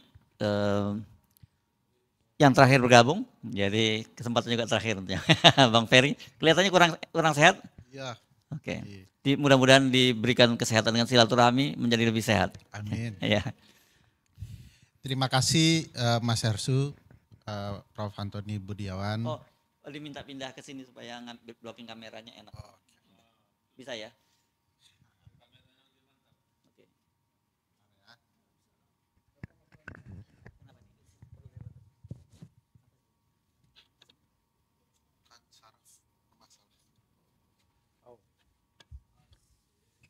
Oke, sambil break saya jalan. Ya, oke. Ya. Oke, gimana, udah bagus blocking kamera? Penting itu. Oke, yuk. Pak Saididu, Bang Adi, Mas Hardi tadi juga saya lihat. Saya mohon maaf terlambat datang. Tadi pagi tidak bisa jalan, tiba-tiba jadi harus ke dokter. Kenapa tetap hadir dengan kondisi begini? Ya sayang saja membiarkan perjuangan Pak Saididu sendirian. Kan? Mantap. Problematika PIK 2 dan PSN ini sudah jadi gejala nasional. Problematika PSN bukan ternyata tidak hanya di PIK 2, tapi hampir di seluruh wilayah tanah air. Ada sesuatu yang janggal dengan program strategis nasional. Strategis bagi negara, tapi tak strategis bagi warga negara. Itu problematikanya. Salah satu kecacatan besar dari program strategis nasional ini, kalau kita mau sigi dari perspektif Undang-Undang Dasar, yang saya sadar betul Mbak Bibip pasti mengurai hal yang sama. Bayangkan pasal 33 ayat 1 Undang-Undang Dasar kita itu sudah mulai dengan teks yang berbunyi, perekonomian disusun sebagai usaha bersama. Dengan pendekatan azas kekeluargaan. Pertanyaan besarnya, di mana sifat perekonomian dengan sebagai usaha bersama? Bersama siapa? Begitu ya. Atas azas kekeluargaan yang mana? Keluarga siapa? Keluarga Pak Saididu yang ada di wilayah tanah beliau atau keluarga Pak Mulyono kan? Ini keluarga bisa macam-macam gitu ya. Jadi pendekatan konstitusional saja di titik awal merencanakan gagasan PIK 2 ini sudah bermasalah. Belum kalau kita menggunakan pendekatan pasal 33 yang lain ya, misalnya bumi, air, dan kekayaan yang terkandung di dalamnya dikuasai oleh negara untuk sebesar-besarnya kemakmuran rakyat. Pertanyaannya lagi, rakyat siapa? Rakyat yang mana? Apakah rakyat yang disebutkan oleh Pak Saididu menguasai perekonomian kita? Atau rakyat yang kemudian secara politik telah menyumbang ratusan miliar dana untuk kepentingan politik kelompok tertentu? Maksud dibentuknya pasal ini adalah seluruh rakyat Indonesia. Bagi saya kalau kemudian program strategis nasional itu tidak strategis bagi seluruh rakyat Indonesia, maka dia bukanlah sesuatu yang konstitusional. Dia pasti inkonstitusional. Nanti tadi sempat diceritakan soal bagaimana laut dibatasi, diberi pagar. Nanti kalau cerita soal pasal 28H, ya, soal betapa lingkungan hidup harus baik, jadi tempat tinggal yang baik bagi seluruh warga negara Indonesia, ini juga jadi masalah. Belum lagi kalau kita bicara pasal-pasal hak. Pasal-pasal hak, pasal 28 jenisnya banyak sekali di Undang-Undang Dasar itu memberikan jaminan. Tidak hanya untuk sekedar setiap orang, tetapi juga jaminan bagi setiap warga negara. Bayangkan pilihan kalimatnya, setiap warga negara berhak untuk hidup. Nah, kalau tanah-tanah bisnis itu kemudian diperuntukkan untuk segelintir orang, sudah pasti ini tindakan-tindakan yang melanggar hak orang, hak setiap warga negara.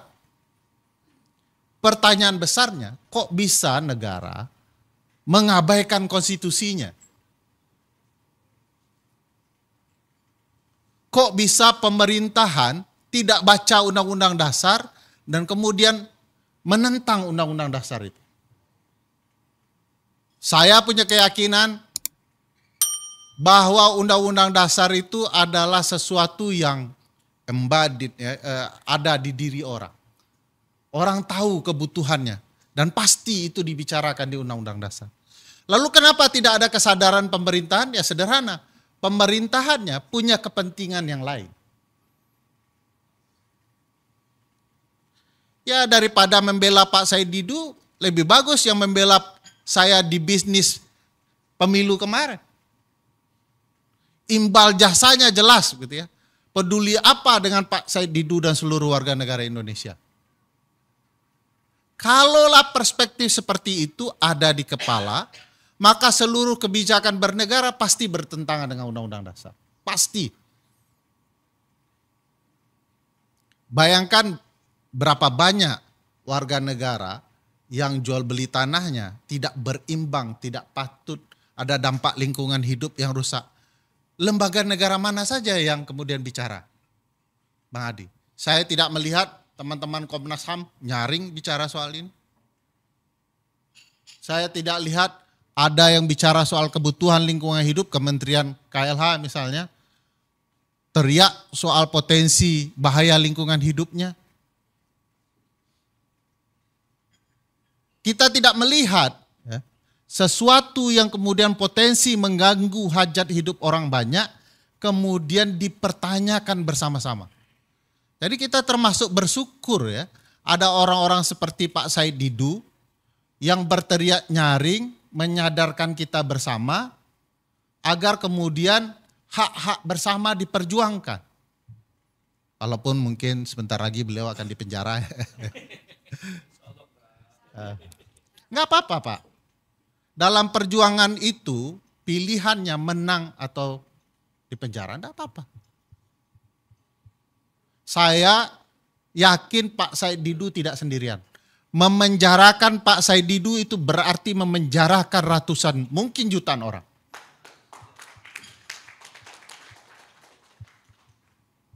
Kan kemarin sudah dapat pelajaran tuh.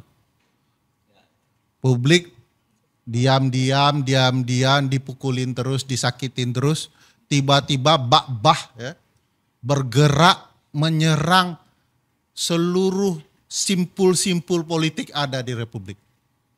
Dan belum berhenti. Kemarin Garuda Biru, September lambangnya Garuda Hitam. Itu mengindikasikan satu hal yang sangat penting menurut saya. Coba Anda bawa satu dari kami. Anda rasakan bagaimana pergerakan kami.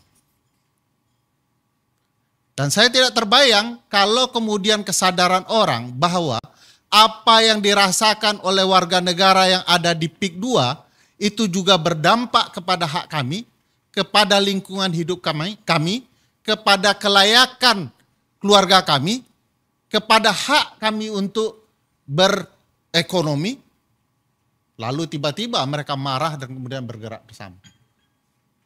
Saya tidak terbayang, ini siklusnya bisa simultan. Ya. Kemarin ada teman-teman mengatakan begini, ya, ini kebiasaan takut bicara mungkin. Jadi mikrofonnya jauh terus. Kalau senior saya yang di ujung itu udah puas di penjara tuh. Dan beliau bersedia menggantikan Pak Said Didu, saya dengar. Saya pikir apapun ya, hari ini kalau kita tidak bergerak bersama, suatu waktu kita akan merasakan dampaknya ke kita. Kita tidak bisa melihat ya penderitaan sekelompok orang lain sebagai penderitaan mereka. Kita harus menyebut itu penderitaan kami. Dan apa yang terjadi di program-program strategis nasional, kan juga kita bisa ketahui ya di beberapa daerah itu jadi masalah. Saya ingat Komodo jadi masalah. Di daerah sini juga sudah dikuasai pebisnis yang menjadi objek pariwisata. Saya lupa di satelit Jakarta ini. Yang dijadikan oleh satu pebisnis Pak Haritanu. Oh, Lido. Lido. Nah, PIK 2 juga sudah kian besar dan saya pikir tanah yang dikuasai luar biasa. Saya tidak tahu ya apakah kemudian Jakarta dan sekitarnya begitu penting sehingga kemudian seluruh tanah mau diambil oleh kelompok bisnis tertentu dan nanti ibu kota dipindahkan gitu ya. Nanti rumusan bisnis itu akan juga ada di seputaran Jakarta. Menariknya, kawasan aglomerasi yang termasuk pasti PIK di dalamnya, itu bukan kebetulan ya, dikuasai oleh wakil presiden kita ke depan. Menurut Undang-Undang Daerah Khusus Jakarta. Jadi bisa menarik juga ini ke depannya akan seperti apa. Dan Jakarta itu adalah kota dengan ratusan triliun uang yang bisa dikelola oleh siapapun termasuk oleh orang yang nanti akan menguasai kawasan aglomerasi. Jadi ada kepentingan bisnis luar biasa antara pebisnis dan yang berkuasa. Antara kita yang kemudian menonton bagaimana mereka dengan sombong ya menggunakan kekuasaannya dan para penguasa yang tidak pernah melihat kita dan kebutuhan kita. Nah, menurut saya kalau secara konstitusionalnya ini sudah terang benderang ada problematika PSN tidak boleh melanggar pasal 33, pasal 28, pasal 28D soal kepastian hukum dan lain-lain. Dan tidak boleh merugikan warga negara kita dalam hal dan keadaan apapun. Nah, saya merasa ya ini juga satu titik penting. Kalau kemudian ini gagal kita perjuangkan, bukan tidak mungkin ini akan berimbas kepada isu-isu yang lain dengan kegagalan-kegagalan yang lain. Mari kita buat ini berhasil. Kemarin kalau Garuda Biru bisa berhasil, saya yakin Garuda Hitam juga harus berhasil. Kalau perlu sampai tumbang. Gitu ya. Sekian, terima kasih. Assalamualaikum. Tadi disebut-sebut itu ada yang berpengalaman di penjara gitu ya. Coba kita minta ke depan dulu, Bong Jumhur untuk menyampaikan sesuatu. Diam-diam kita udah mulai curiga kalau dia diam-diam di pojok begitu kan. Ada mic di situ. Silakan. Bunyi ya? Ya.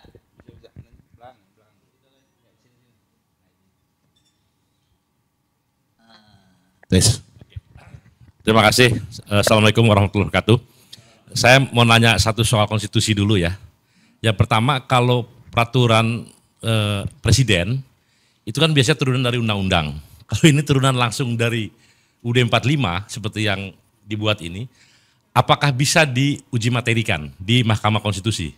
Karena biasanya kan undang-undang diuji, waktu ujinya UUD 45.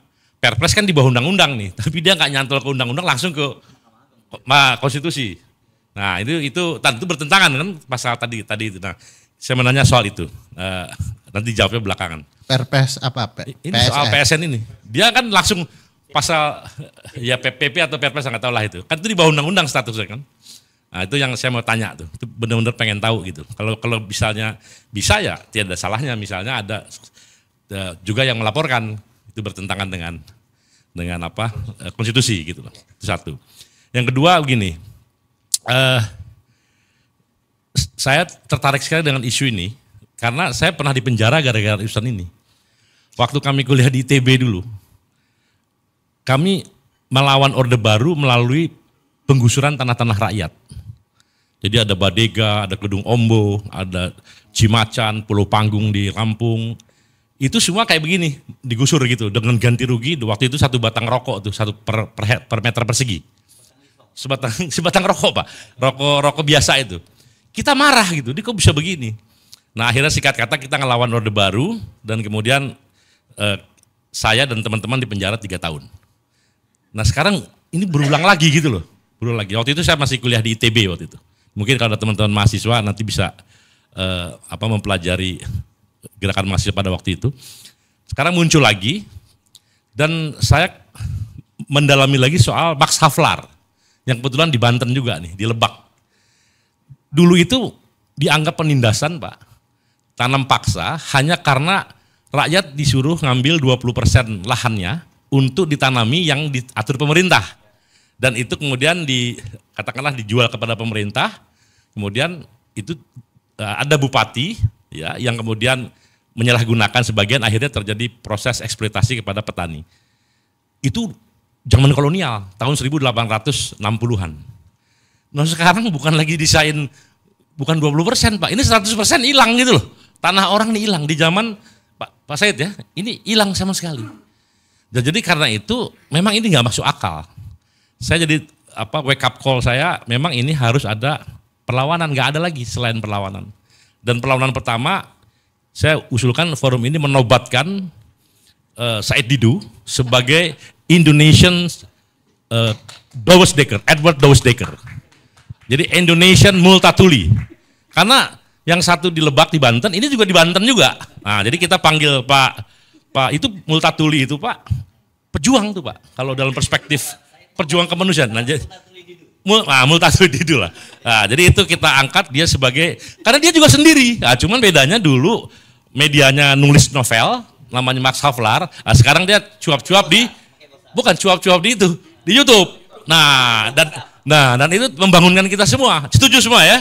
Jadi Indonesian Douwes Dekker adalah Said Didu, atau pejuang kemanusiaan untuk masyarakat Banten adalah Said Didu. Kira-kira begitu. Said Multatuli Didu. Nah, kita kokohkan dalam forum. Setuju ya? Tepuk tangan dulu Pak Said Didu nih, ya. Nah, jadi sejatinya politik itu harusnya ini yang diomongin.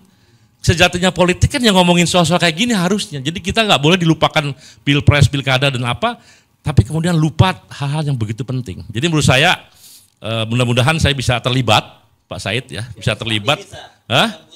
Bisa ya? Ya alhamdulillah kalau pasti bisa, dan saya teman-teman di gerakan petani soal reforma agraria dan sebagainya, termasuk kaum buruh Pak. Kaum buruh juga sudah ada komunikasi yang cukup intensif bahwa cara-cara seperti ini adalah harus dilawan. Dan mudah-mudahan insya Allah ada keberhasilan. Terima kasih. Wassalamualaikum warahmatullahi wabarakatuh. Iya, kalau pengujian peraturan di bawah undang-undang, PP, Perpres dan lain-lain itu, Permen, Perda, ya bawanya ke Mahkamah Agung. Kayak Kaisang kemarin ya, yang putusan 23 itu. Kenapa ke Mahkamah Agung? Itu perintah Undang-Undang Dasar.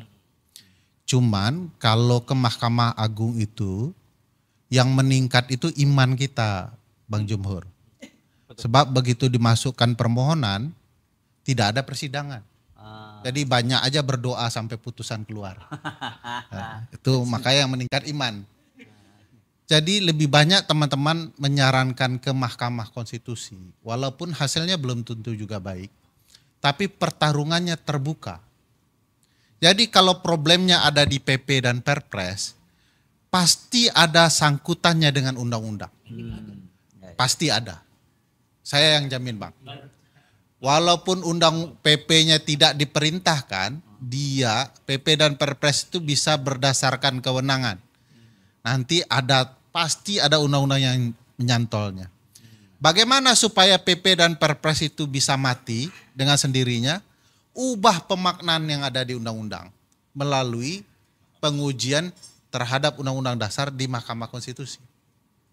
Sehingga kalau kemudian pemaknaannya dibuat pasti sesuai dengan kepentingan konstitusi, maka peraturan yang ada di bawahnya juga akan berimbas dengan sendirinya.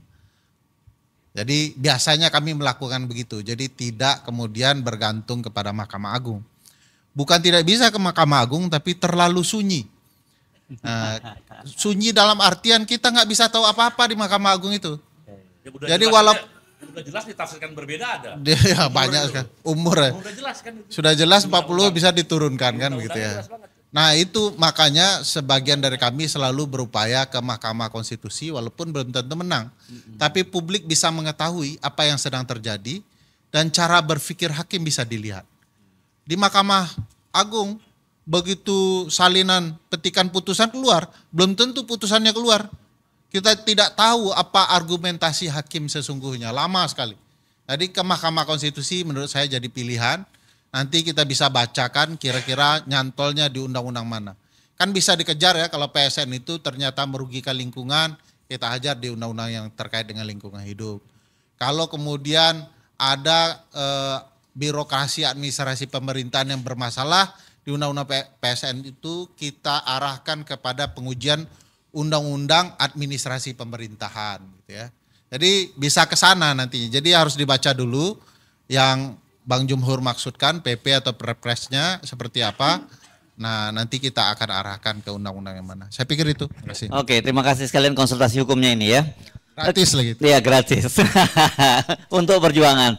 Oke, tidak terasa kita sampai di ujung perjumpaan kita kali ini. Saya tahu sebenarnya masih banyak nggak puas, tapi lebih baik kita nggak perpanjang di forum ini. Nanti bisa mingle saja, langsung ngobrol di antara kita kalau ada yang perlu hal-hal yang ditanyakan ya. Kalau kita terus dilanjutkan ini akan sangat panjang. Sekali lagi terima kasih atas kehadiran Anda semua, dan paling penting buat kita itu terus menjaga semangat dan jangan pernah berhenti ya. Jangan pernah berhenti mencintai Indonesia ini. Jangan pernah berlelah untuk berjuang demi kebaikan bangsa Indonesia sampai iblis-iblis yang tadi dipaksa keluar dari surga itu hengkang dari Nusantara ini. Saya Irsbun Arif, sampai jumpa lagi. Assalamualaikum warahmatullahi wabarakatuh. Baik, saya tutup dengan puisi ya. Dinasti. Barang siapa membangun dinasti menggunakan perangkat demokrasi, maka dia wajib dinista. Dinasti adalah panggung sirkus. Dinasti adalah panggung sirkus, sedang alat negara hanya sekumpulan badut. Jumpalitan di hadapan yang dipertuan, yang pandai menjilat bisa cepat naik pangkat. Tapi kepada rakyat mereka jahat, memamerkan semua tabiat buruk yang dimiliki manusia. Bohong, korupsi, adigang, adigung bikin rakyat bingung. Predator bagi keadilan, demokrasi, dan kesejahteraan rakyat. Dinasti adalah kotoran kediktatoran. Sedangkan diktator hanya sibuk membebaskan dirinya sendiri. Membangun kemewahan bagi keturunannya, tapi tak pernah peduli pada nasib rakyatnya. Membangun jalan bebas hambatan, tapi kebebasan berpikir dihalang-halangi. Membangun kereta cepat, tapi pemerintahan berjalan mundur. Itu sebabnya kenapa dinasti wajib dinista. Atas nama demokrasi, mari kita bergandeng tangan, ngepung embrio dinasti, agar gagal lahir di bumi pertiwi. Terima kasih. Wassalamualaikum warahmatullahi wabarakatuh. Oke, terima kasih. Sampai ketemu lagi di edisi berikutnya.